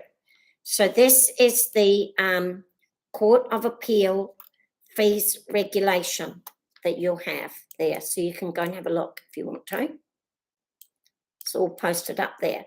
So if you go to the Court of Appeal fees regulation and you go to section 5, it says under regulation 52B, it concerns that you must have a matter of genuine public interest, and then you also, he said, and it must come under the criteria of 54A and 54B. And then what he says is, he says that the criteria of 54A and 54B were not satisfied. And he said, he said, you have to have a group. He said, it is the requirement, the failure to meet the second requirement. He said that you can only apply for a fee waiver if you are applying as a group. And he said, you didn't apply as a group. You only applied as a singular person. And so he said, your application for fee waiver was declined, is what he said to me. So there were two things that he said. He said, I didn't apply as a group, and I only applied as a singular person. That's number one. And secondly, he said that my case was not in the public interest. Okay. Now this is going to be, I'm going to turn that bit off from him. So he said those two things. It's not in the public interest. And secondly, he said that you have to be part of an organisation that is set up by the government that goes to the court about these things. Okay. So now I'm going to show you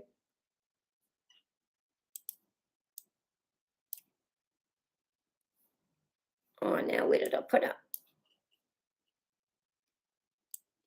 I think I just turned it off. Oh no.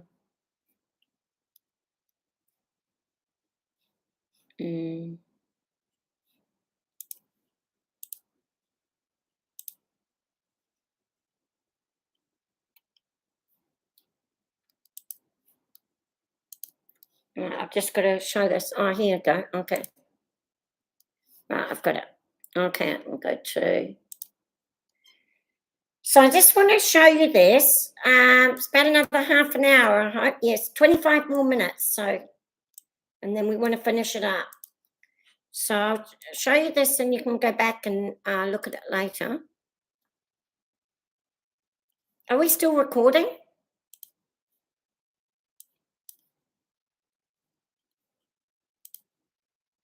Yes, still recording.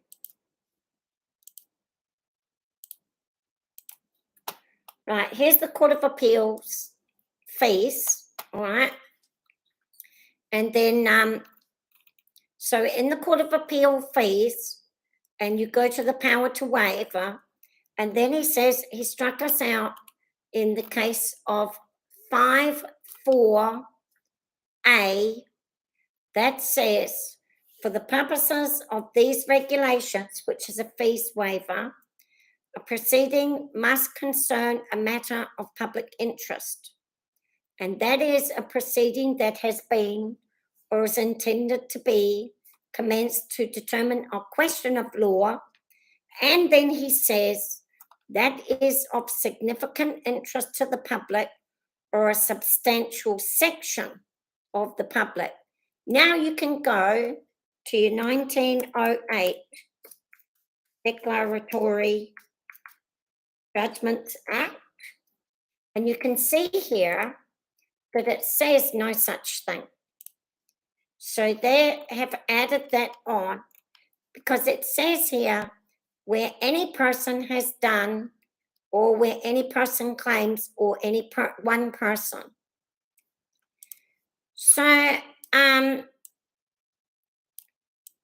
so in this case, it can be a person. So I've talked about this already.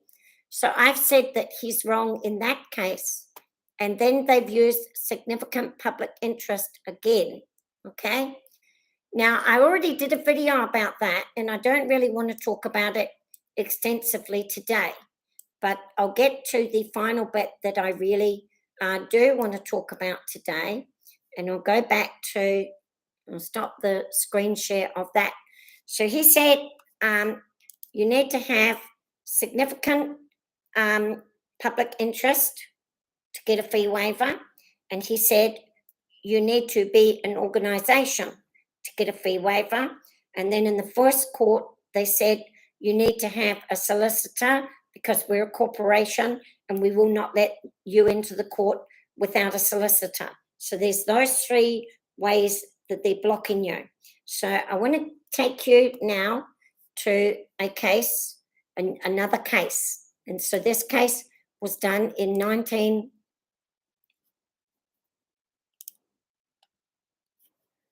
So I'm going to the Bill of Rights here. Right, so you'll see here that we want to go to it. We see here the right to petition and all commitments for such petitioning are illegal. And we want to go to this case called Fitzgerald. Now I'm going to post this up versus Muldoon. Now I'm not going to read all of this, but you'll be able to, I'll post it up for you on the YouTube. And this case is called Fitzgerald versus Muldoon. And this case here happened in 1975, I think. And I'm not going to read it all, but I'm going to tell you just a little bit. So Fitzgerald versus Muldoon happened in 1976. And he said that Prime Minister Muldoon had breached Section 1 of the Bill of Rights 1688. He said that the pretended power of suspending laws or the execution of laws by regal authority without the consent of Parliament is illegal. Now, we did get a book from, oh, Maxine, I wish I could find that of you. Now, I can do it on my case. So he went to the court, Fitzgerald went to the court, and he did, in fact, win his case, but he ended up with a bill of $3,000, all right? Now, I'm going to go to you that case because I have gone to the court, so let's see now.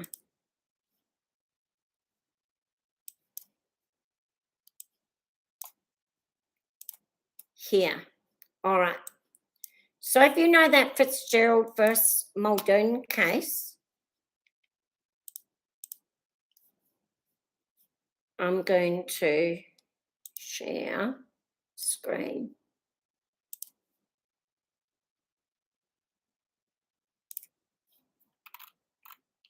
Can you see my screen?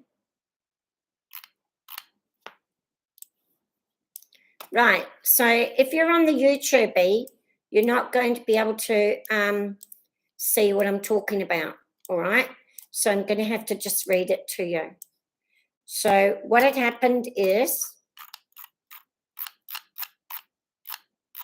in Fitzgerald, in a book called Challenge and Change, Judging in Aotearoa, New Zealand. It was a book, the people that contributed were Chief Justice Winkleman, Chief Justice KOS, and it was written by LexisNexis. And what they said on page 118 and 19, they said that a humble young public servant thought that the law was wrong. He stepped forward as no one else would, and no group was prepared to stand alongside him in the trench. That's like me, isn't it? The fee he was charged was $3,000, or in today's money, $23,500, which was more than half of his salary. Now, his case, even though it was calling the Prime Minister to account of a violation of his right under S1 of the Bill of Rights 1688, had garnered no public attention. So they had said, in his case in 1976, Fitzgerald versus Muldoon, they had said, you have to pay the money anyway because it's not in the public interest, and nobody was interested in this case. Now, his case has gotten, it's been quoted hundreds, well, I won't say hundreds, but dozens upon dozens upon dozens of times. His case has been quoted, it's been used by judges, it's been used by lawyers, it's been used in books, it's been used in the UK, it's been used in Australia. His case has developed a public interest over decades, and presently it is the top go-to case. And poor old Mr. Fitzgerald had to pay the money to the court, and because they said, even though you won the case, you still have to pay the money because there's no public interest in your case. Well, the public interest has come decades later. So I've said to the court, I've used that it's the right to petition the king under S1 of the 1688 Bill of Rights, and that all commitments to any such petition are illegal, which means any demand of money for me to do that is illegal. So they're trying to squeeze out of me altogether. So far, we're up to $14,000, but I'm only fighting the first one of the $1,100. So don't worry about the other ones. So I'm waiting for the outcome of the 1,000. And then if I win that, I might be able to use it in the other ones, but let's just wait and see. Hello, Philip Bridge has come to visit me. So I said to the judge, here we have a singular person, as is permitted by the declaratory judgment, with no substantive public backing, wishing to go to the High Court to claim his right to question the validity of a law or announcement of a Prime Minister. That was Prime Minister Muldoon.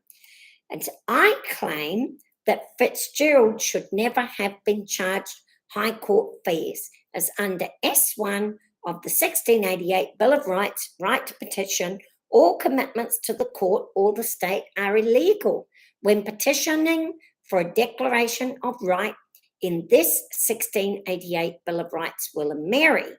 I've called the Will and Mary. I also claim that in S1 of the 1688, the subjects' arms, that the subjects which are Protestants may have arms for their defence as allowed by law. And I'm saying that the arm of defence of Protestants in the common law is the unobjectionable, unquestionable right to pray for a declaration by the court to affirm their right and affirm and to answer their questions of law. When any repugnancy is questioned, we've got that right to go to the court and ask. So when a question of, and I've said to them, I think this is brilliant, my final piece, I've said to them, the Fitzgerald case, just like mine, was deemed to have been to be of little public interest. And I said, and yet here we are, 47 years later, still reliant on his case for guidance. And I said that the registrar may not see significance in the present day, but the significance to the public in my case may evolve exponentially to the public and the Commonwealth over time. When a question of repugnancy in the law has caused fear to such person to the extent that a desire to petition is deemed necessary, then such petition must be free of commitment to the said petitioner and the lawmakers. Now, yes, the lawmakers must be held accountable to the causation. When the Prime Minister or the Parliament have written laws to cause you, the public, to have fear in your person, then it is your indubitable right under the declaratory judgments of the Edward VII, it is your right to go to the court with the question and ask them to answer your questions so that you won't be afraid. And they're the ones that wrote the law. They used your taxes to use the time to write that law that caused you to be fearful or caused me to be fearful. And so I should be allowed to go to the court for free. Thank you for sharing your very much interesting watch. So we're coming up nearly to the end. So I've since then, I've had a letter from the court, and so I'll just be announcing the new letter for the court because I want this to be a public court hearing but it's not good news, but it's not bad news. So, and then this will be finishing up, and we'll finish up exactly on the 30th, I think, if I get this done quickly. So I have had the letter from the court, if I can find it in amongst all of my bits that I've got up here. I've got lots and lots and lots of bits. But I have to find the bit that I want, which is particular. Aha, I have found it. So I have had a letter from the court.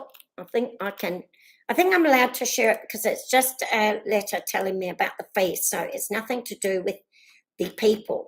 So, so remember that I told you at the beginning that we've got 3 sets of fees, okay? We've got the $1,100. Well done, at least you're, yes, Betty says, at least you're challenging them. What is, I'll explain in a minute what is the goal when I tell you this. But so we've got the 1,100, which was sending us from the High Court to the Appeal Court application. That's the first one. Next one is the 7,000 security fee, that if we lose the case, or even if we win the case like they did to Fitzgerald, he won the case and they made him pay anyway. And we're disputing that. We're saying that the judge, that you should not have been allowed to do that even back in 1976. So the whole Fitzgerald case has been brought back to the modern day, and they're sitting in the court as we speak, fighting over whether Fitzgerald should have had to pay since he won his case, and he shouldn't. I'm saying under the King that we have the right to petition the King, and all commitments are illegal, and they made him pay even though he won his case. And I'm saying bring that case right back to the court 47 years later, because I believe the court was wrong, and I'm disputing the judgment of the court, which is 47 years old. So they're going to be having a right little chat down at the courts back at the Fitzgerald case, and it ain't even got nothing to do with my case. They're back to fighting Fitzgerald. Now, if they decide that the court was wrong to charge Fitzgerald that money, I don't know, maybe his family, if he's still alive, he could take them back, and he's going to get 47 years worth of money back, plus interest. Or if they decide that they were right, that's going to be difficult as well, because they're going to have to go up against, then they're going to have to go up against the 1688 Bill of Rights that says that we have the right to petition the King, and all commitments are illegal. In that case, they're going to have to make a very careful judgment against the King. So they're stuck between a rock and the hard place, and it's got nothing to do with me at all. So this is an exciting time. Never mind Kate Floss, we're on Fitzgerald again. So whatever is decided, this is all going to be going to England. I imagine that England's going to be having a bit of a chat about this as well at the moment, because they've been trying to make us all pay. Now, so in the meantime, I got a letter back from JC McGrath, the one that said to me that you've lost your waiver and you have to pay. So I've had this letter back, so I'll read it out for you. But the ones I can't post this to you if you're on YouTube, but I can read it for you. So, but I can post it on my Zoomie. So it says here, dear Ms. Sextus, they're very nice to me now. Your application for have a listen. Your application for review of my decision declining the waive of the filing fee, which is only one fee, has been processed and given to the judge. So the judge on that particular issue still hasn't decided. So we still don't know what he's going to decide. But he says, I note that you mentioned security costs. This is the $7,000 in your review application.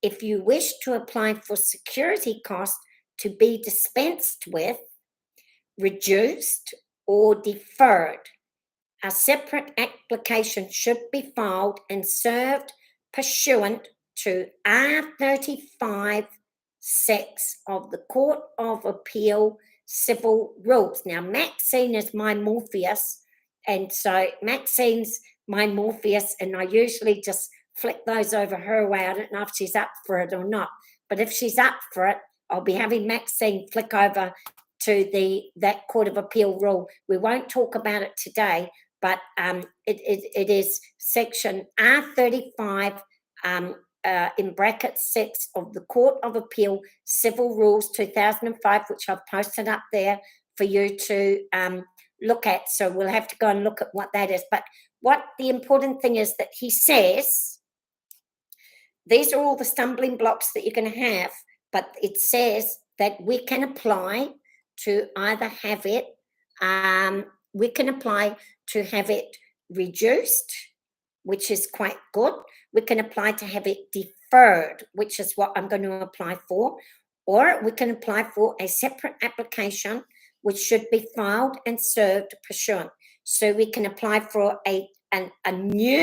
we can apply for a defer of it while we wait for the judgment on the 1,100, or we can apply for a whole new separate application, or we can apply to have it reduced. And so I'll have to talk with my Oreo team about that, and we'll all decide together what it is that we're going to do with that one.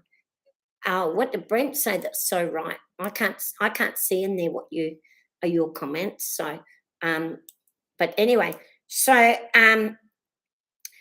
we'll have discussions about which one we're going to do. Follow through.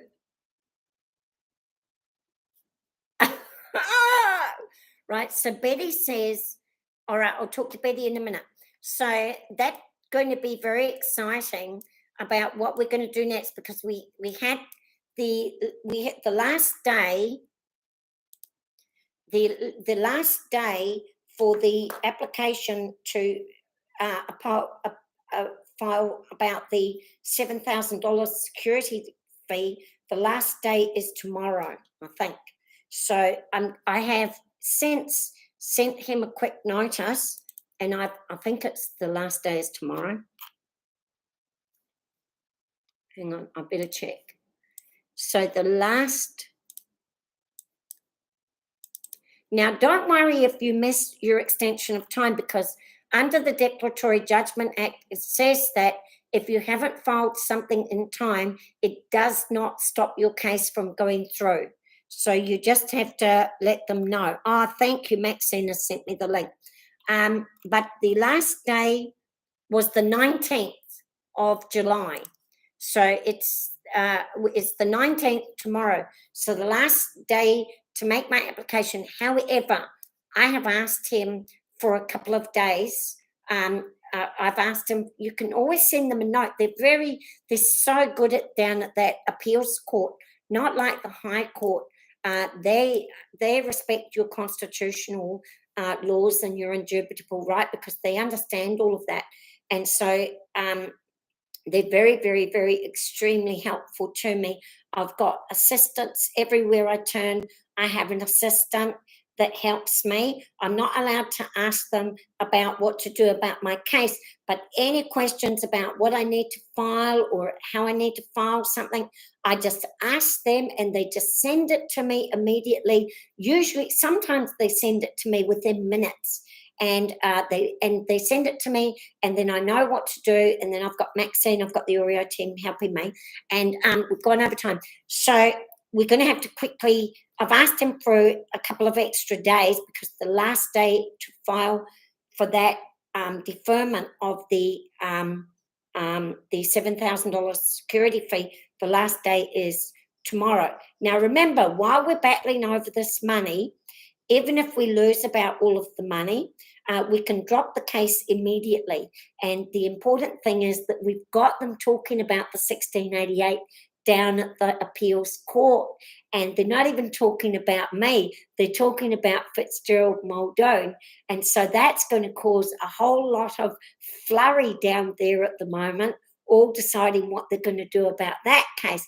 And so if at some point I decide I can just dump the case, and not, if I lose on all of the monetary thing, I can dump the case, but I will still have answers about my 1688 because of the things that I put in. So now I'll just talk here about the people that I've got.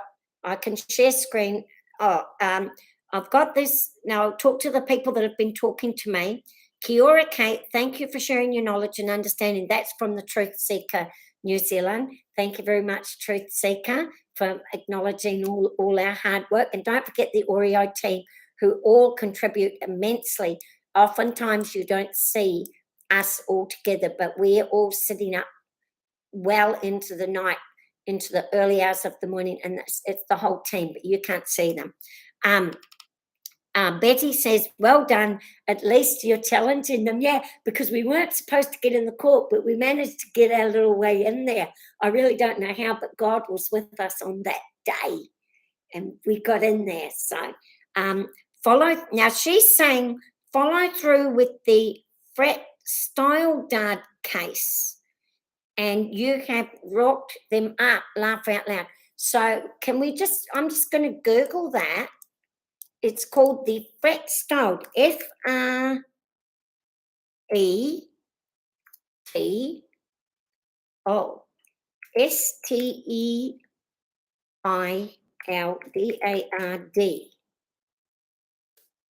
I don't know what country it's from. It's a case study. Come on. Oh, goodness me, you little beauty, sending me more information. So this is called, so there's not really, so I can go to view all. Oh, it was an environmental case. Oh, Fitzgerald, yes, yeah. Oh, okay. Fitzgerald, oh, okay. That's Fitzgerald, oh, Fitzgerald, yeah, my accent. Got my news. She's saying Fitzgerald case. Yes, it's the Fitzgerald case that's going to, but there is actually a Fitzgerald case as well, a semantic scholar.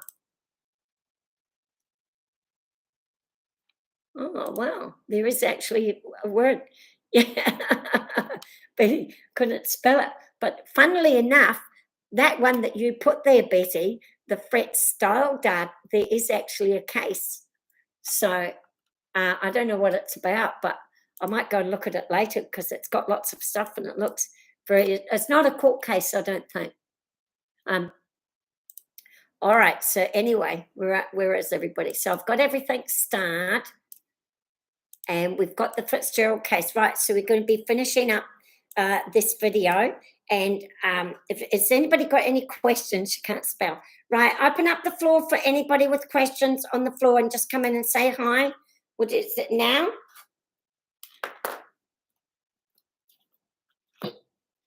I see on your letter, Kate, that you have to serve the respondents again with what? Oh, yes, the security fee. He's saying that anything in regards, mine was the application to appeal which is what I was disputing. But the security fee is the money that if you lose the case, that money goes to the respondents and their solicitors. But I'm also saying in that case, since they're a government official and they wrote the law that caused me to be fearful, that I shouldn't even have to pay a security fee. And I'm saying that it shouldn't matter whether I win or lose. Even if I lose, the fact of the matter is that their lawmaking and there has made me very fearful. And that's what has caused me. The ultimate cause of why I went to the court is because hundreds of people are saying to me that they are fearful. And I am myself fearful. And I'm not even in New Zealand. But I've got people messaging me every day about being fearful. And so I believe that the Parliament has a duty to come to the court and answer in a quiet, safe environment and answer to the people, because we've had protests where people have been beaten up. We've had people beaten up in their homes. We've had them changing laws every week. We've had them saying you're not allowed to enter your own country. We've had them saying you're not allowed to leave your country. How scary is that? To not be allowed to leave a country. That is scary, man. That's scary, to tell someone that they're not allowed to leave a country and you're stuck in And they're houses. harassing people too. They're harassing people. They're beating people up. I'm Yeah. sick of it. And they're even telling you that you cannot even leave your country to get away from these people that are beating you up. Now, that's scary. And they have a duty. I'm saying to the courts, you've got to open up the courts to the people who are fearful and let them come in to a quiet, peaceful environment and ask their questions of law. And I don't care if you can't be bothered. That's too bad if you can't be bothered. You're paid $400,000 a year to be bothered from our money. Now you be bothered and you get your ass in there. You get your Tush. your bottom, your bottom. You get your bottom in there and answer the people their questions that they're fearful about. Don't you think, everybody?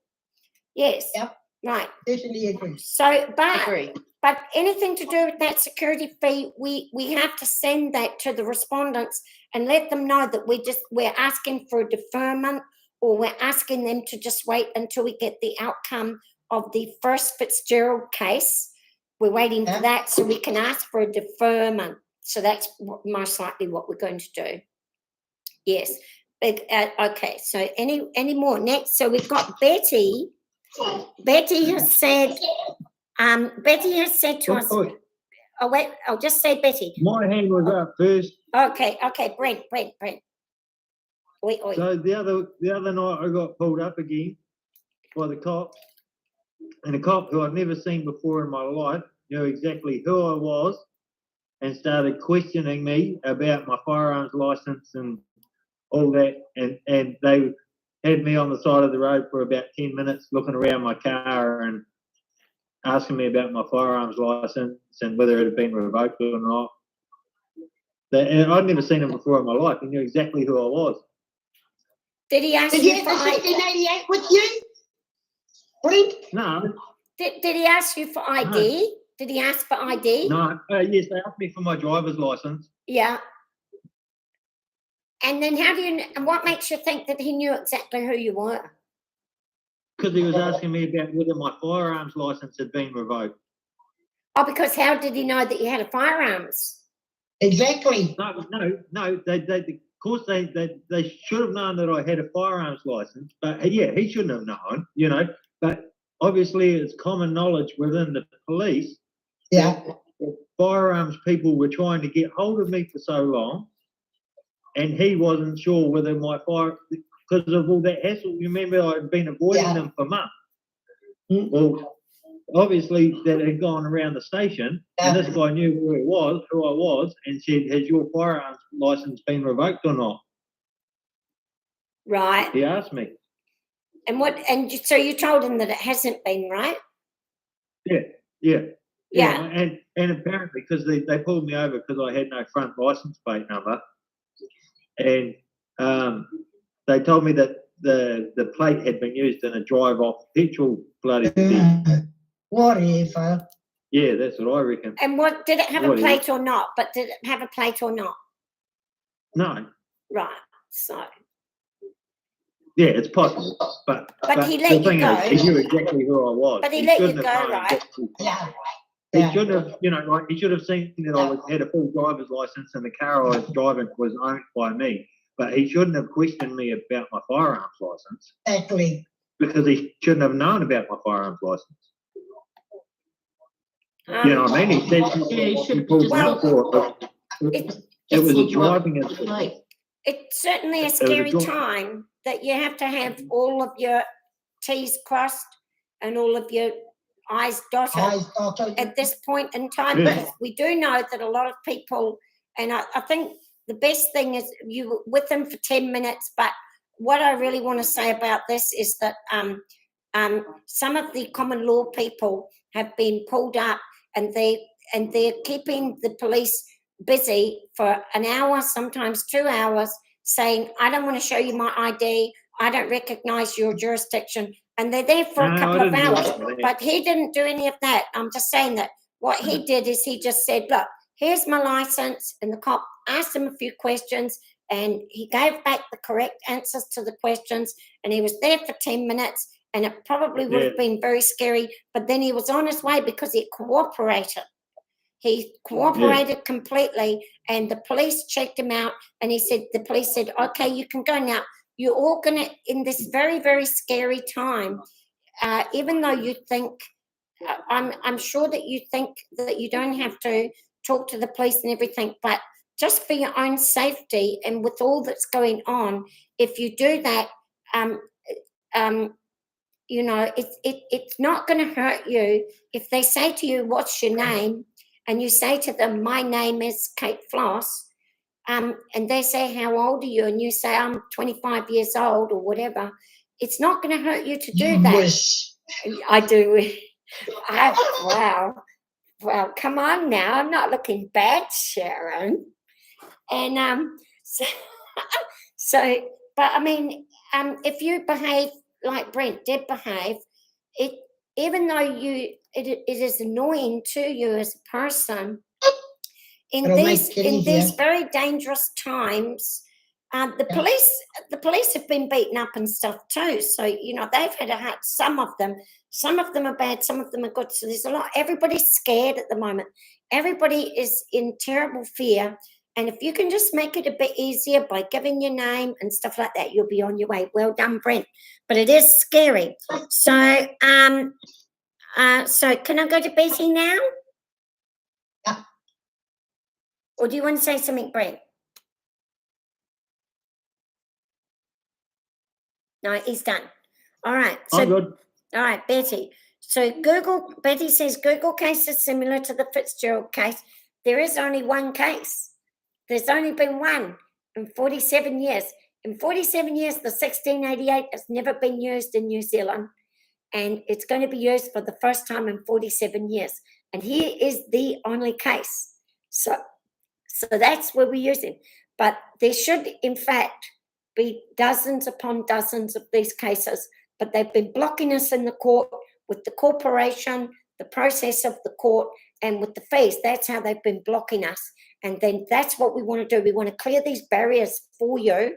And then once we clear all these barriers for you, we want to show you how you can go and make a case for yourself, and you can do it all on your own, and you won't need me. And that'll be the end of you seeing Miss Kate, and I'm going back to my comedy. So that's what I want to do, comedy. So Can I Then- just say something? yes, Maxine. The fact that you have to answer, the fact that she sent through that letter, talking about the other fees is an insult, considering that your your whole reply about that $1,100 or that $1,100 technically should negate any other fees, because you've set out in legislation all the and with all the documents to say that we should not be paying going to petition. So I would just I'd keep your same letter and shove in the those rules and send it right back. Yeah, because by doing a deferment, is that almost saying Yeah, I that can just defer. yes, you're going to pay them and then you're just deferring that payment? You're No, actually no, acknowledging that they're paying. no. I can defer until the outcome of this one. Not defer, and then when I get the outcome of this one, then I can go back again. If I lose it, then I can go back again and I can ask for a reduction. So, or I can also Shouldn't be a ask. reduction. We've got to beat this. We've got to keep gnashing on about the 16. You know, it's written in law. It is. They Well, shouldn't be asking for those fees. no, they shouldn't, but they have been, because of the 1990 Bill of Rights and the human rights, where they've been getting those cases paid and paid and paid and paid and paid.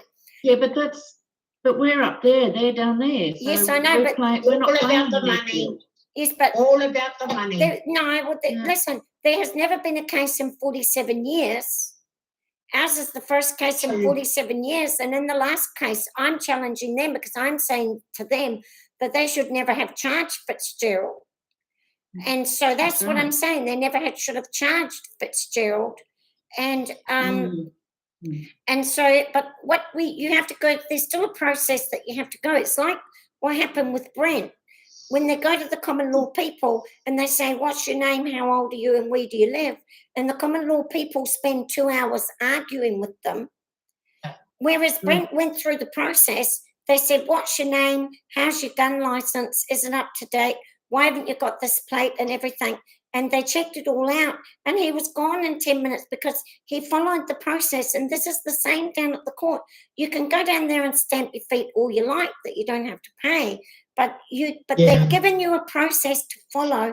And if you do what they tell you to do, then you're going to get better. So he's sent me the letter. He said in the first one is different because in this one we have to let them know what we're doing. The other one we don't. But this is in regards to their money that they are expecting to get. Yeah. And so we need to inform them, but we don't need to tell them everything. We only need to inform them that we're waiting for the outcome of the decision on the first fee, and we would like to defer any what's the word, Max? Sharon? Decision on the decision on the payment. Yeah. We would like to defer any decision on this security money until we get the outcome from the judge of the first one. And so that's just a short note that I can type that up tomorrow. I'll send it off to him. I'll send it off to the Crown Council. Crown Council knows that we're still interested. He knows we're still interested. And everyone just knows what we're doing. So he didn't demand the payment. He said, what do you want to do? Yeah, so you've got to follow them. The next one, but Maxine is correct. Maxine is extremely correct.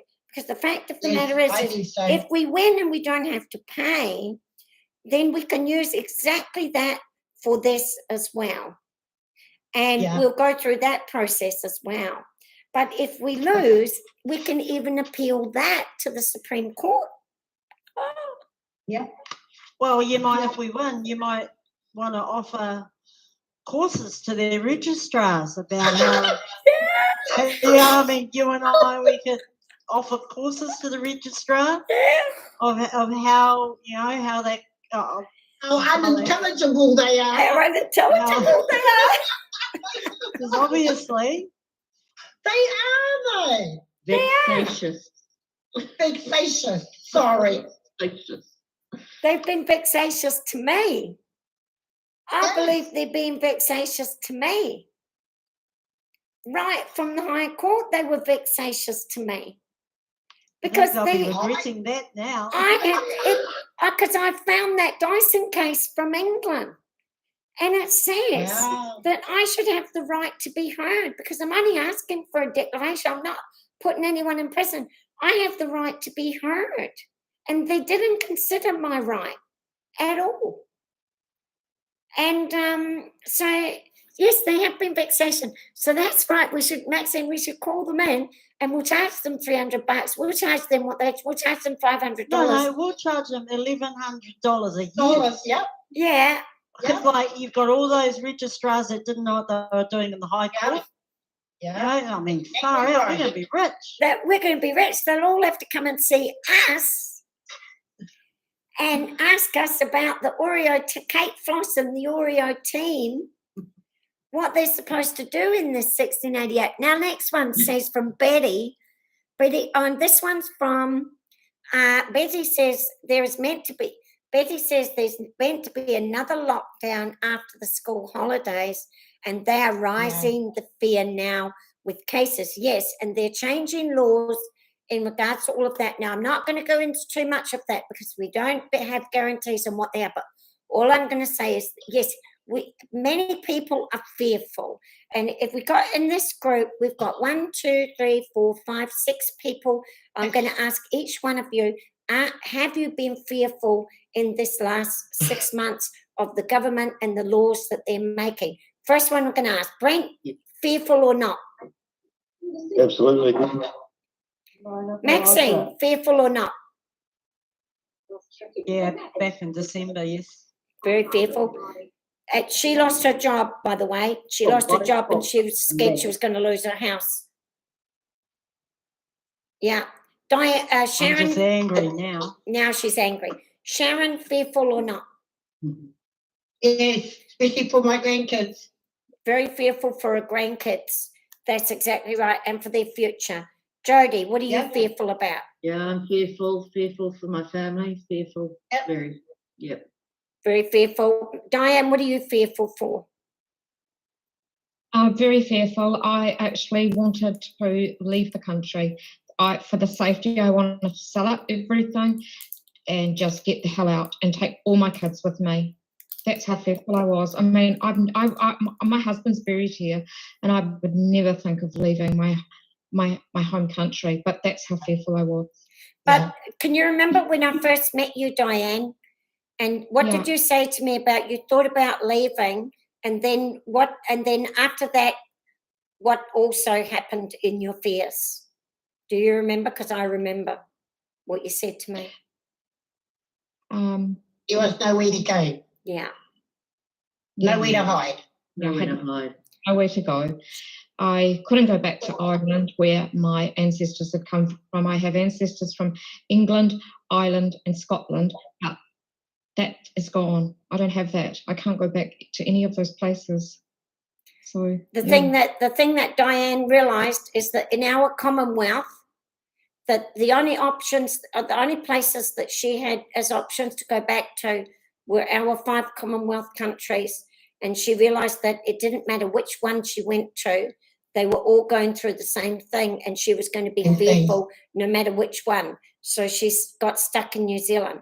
And I'm fearful because I'm outside of New Zealand, and I have desperately wanted to go home. I haven't been back to New Zealand, home to New Zealand for almost 10 years now, I think.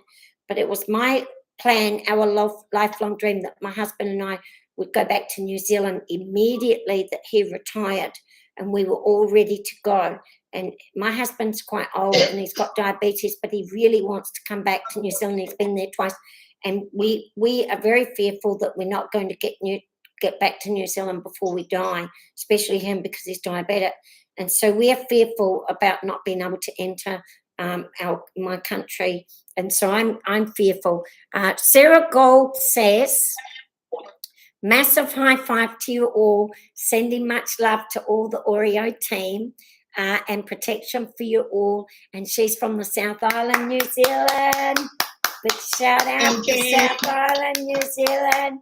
And then we've got Betty Bro says, apply for legal aid. But we didn't want to do that because we could not get a solicitor that was prepared to take our case to the court. And we tried. Yeah, we tried. Yeah. But Yeah. our goal is to show To prove a you point, as a yeah. common law person or as a common law group that you can go to the court by yourself. You don't need them because they're going to block The- you every step of the way. They really are. The thing is, as we've all spoken before, is that these lawyers are not trained in that law anymore. So nobody knows anything about these laws except Kate. Yeah, She's the only one who knows anything about these laws. yeah, Even the Been courts lawyers. struggle. They're all taught the new school laws. They don't know the They don't. our real true history laws, our natural laws. Well, they Our do know ancient them. They've been laws. hiding them and they've been preventing us from going to the court, using them incorrectly, telling us that we're not allowed to go to the court. And all I wanted to set out to prove was that we are allowed to go to the court. And that's what I'm determined to prove here. And then we want you to all be able to do it. But if we really, we did try actually to get some legal aid through the Otago Law Society and various law societies, and they all said, we only deal in community law, subordinate law, human rights. We don't deal in constitutional law. So we couldn't get them.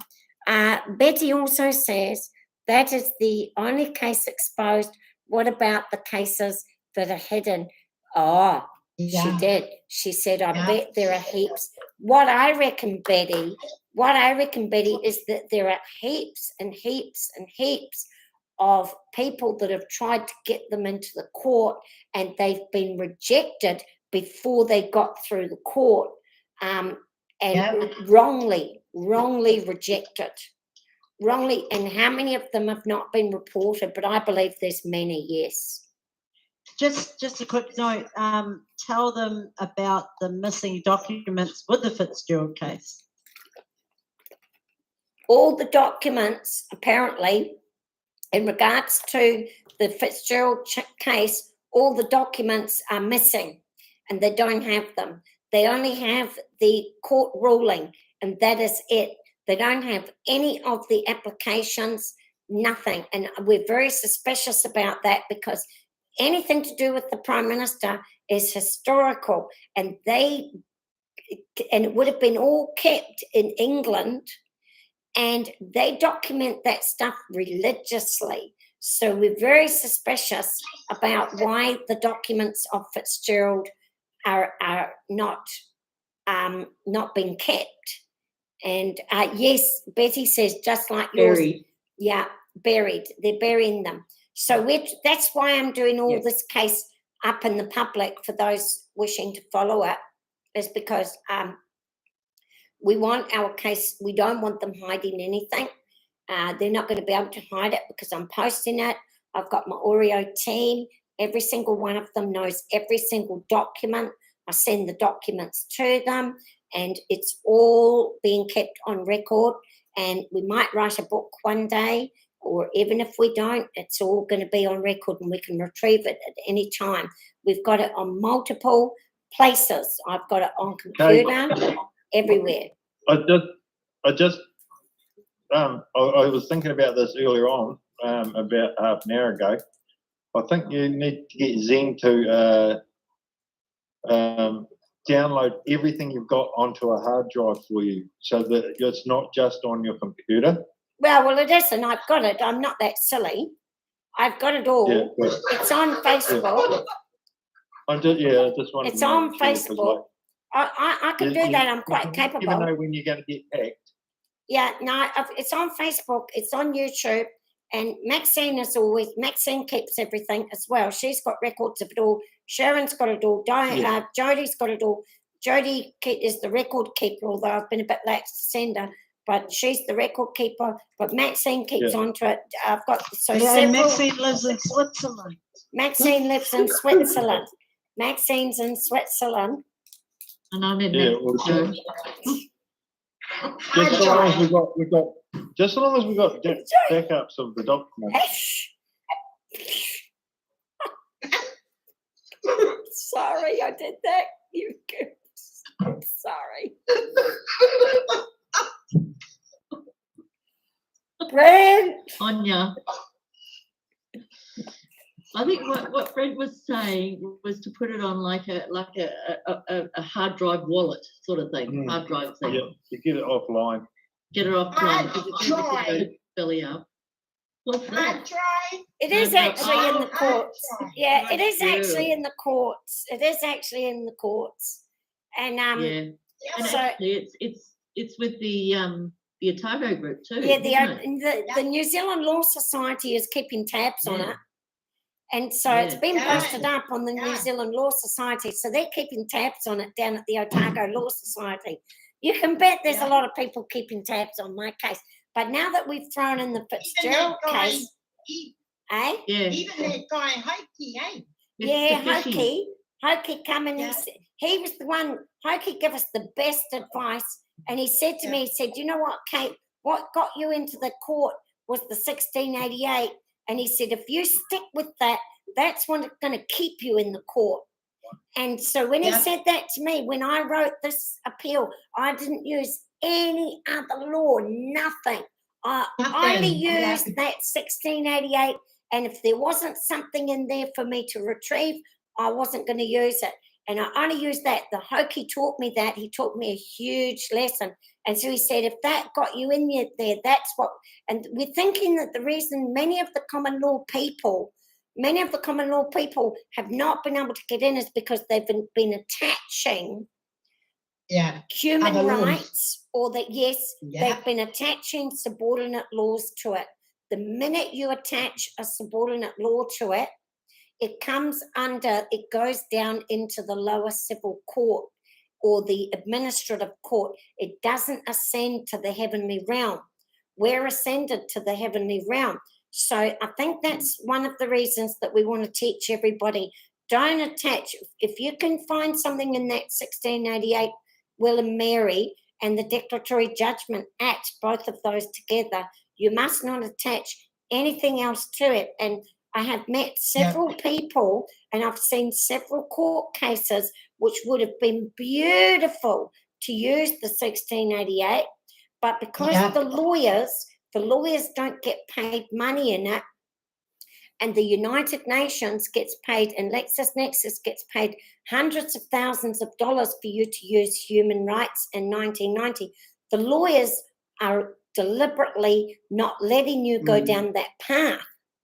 Yeah. And so even though they use that, they are attaching all these parasitic laws and that's what's getting your cases thrown out. And that's what's preventing you. That's why I don't want to use lawyers. That's exactly why I don't want to use them. Because they And attach. that's why they're using an ex-criminal too. An ex-criminal that puts all these cases through, hence Taylor. Yeah, that's why they're doing it. So we won't go there, but yes, that's exactly right. But Taylor's case was sent to England using the 1990 with the Declaratory Judgment Act. But ours is pure 1688 Will and Mary together with Edward VII Declaratory Judgment Act. Ours is pure, and so hopefully that'll get sent to England. And the whole thing with Fitzgerald is going to be burst wide open again and brought right to the forefront again. And so hopefully they won't lose it all this time. We'll have to make sure that they don't lose it all this time, like they did last time. So Or hopefully they'll bring the case back out into the open with all the documents. Yeah, they just somehow found the Yeah, all of a document, yeah. sudden. Oh, Hey. all of a Oh, sudden- here it is. oh, here it is. Hopefully the family members might have kept a I hope copy of so that too. judgment. I hope so. yes. Well, I bet you anything, if they need it against me, they're going to find it. Hmm. Depends if they can use it against me or not. If they could use it against me, they're going to find it. So Fitzgerald is going to be coming out. But Betty says to me, the enemy is the system. the lies and the deceit, and that is exactly right. The lies and the deceit have kept all the common law people out of the courts for decades upon decades, and I believe that there are hundreds of cases that have been turned away that should never have been turned away. And I do believe that. I believe we've got to break this wide open for all of our Commonwealth countries. England, we're going to finish up here and we'll come on the Zoom for discussions, but I'm off with the YouTube. I'm going to say England, Scotland, Ireland, Wales, Australia and New Zealand, our countries, we're not under American law. We're under the common law of the 1688 Will and Mary and the Edwardian, Edward VII declaratory judgments from the Edward, which I think that'll be a constitutional law. I have to hunt it up. I've only found the act, but you've actually got to find the actual one. And I think it came out in 1808. Thought I heard one of the people in that Moai Crown talking about it coming out in 1808. So I'll have to go and check that out. That's right. So I'll go and have a wee look. Right, see you later to the YouTube and finish up recording. Smile for the camera. All right, smile for the camera. I'm going to turn off the recording, so wait till I get my smile down. Hang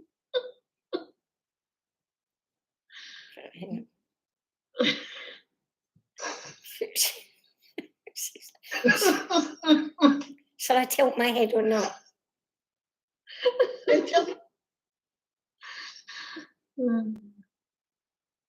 Vogue, Vogue, Vogue. The recording has stopped. Right, life is precious says goodbye. See you later. I have to smile for YouTube. Hang on, I'll do one for YouTube. And thank you. Life is precious says thank you. Here you go.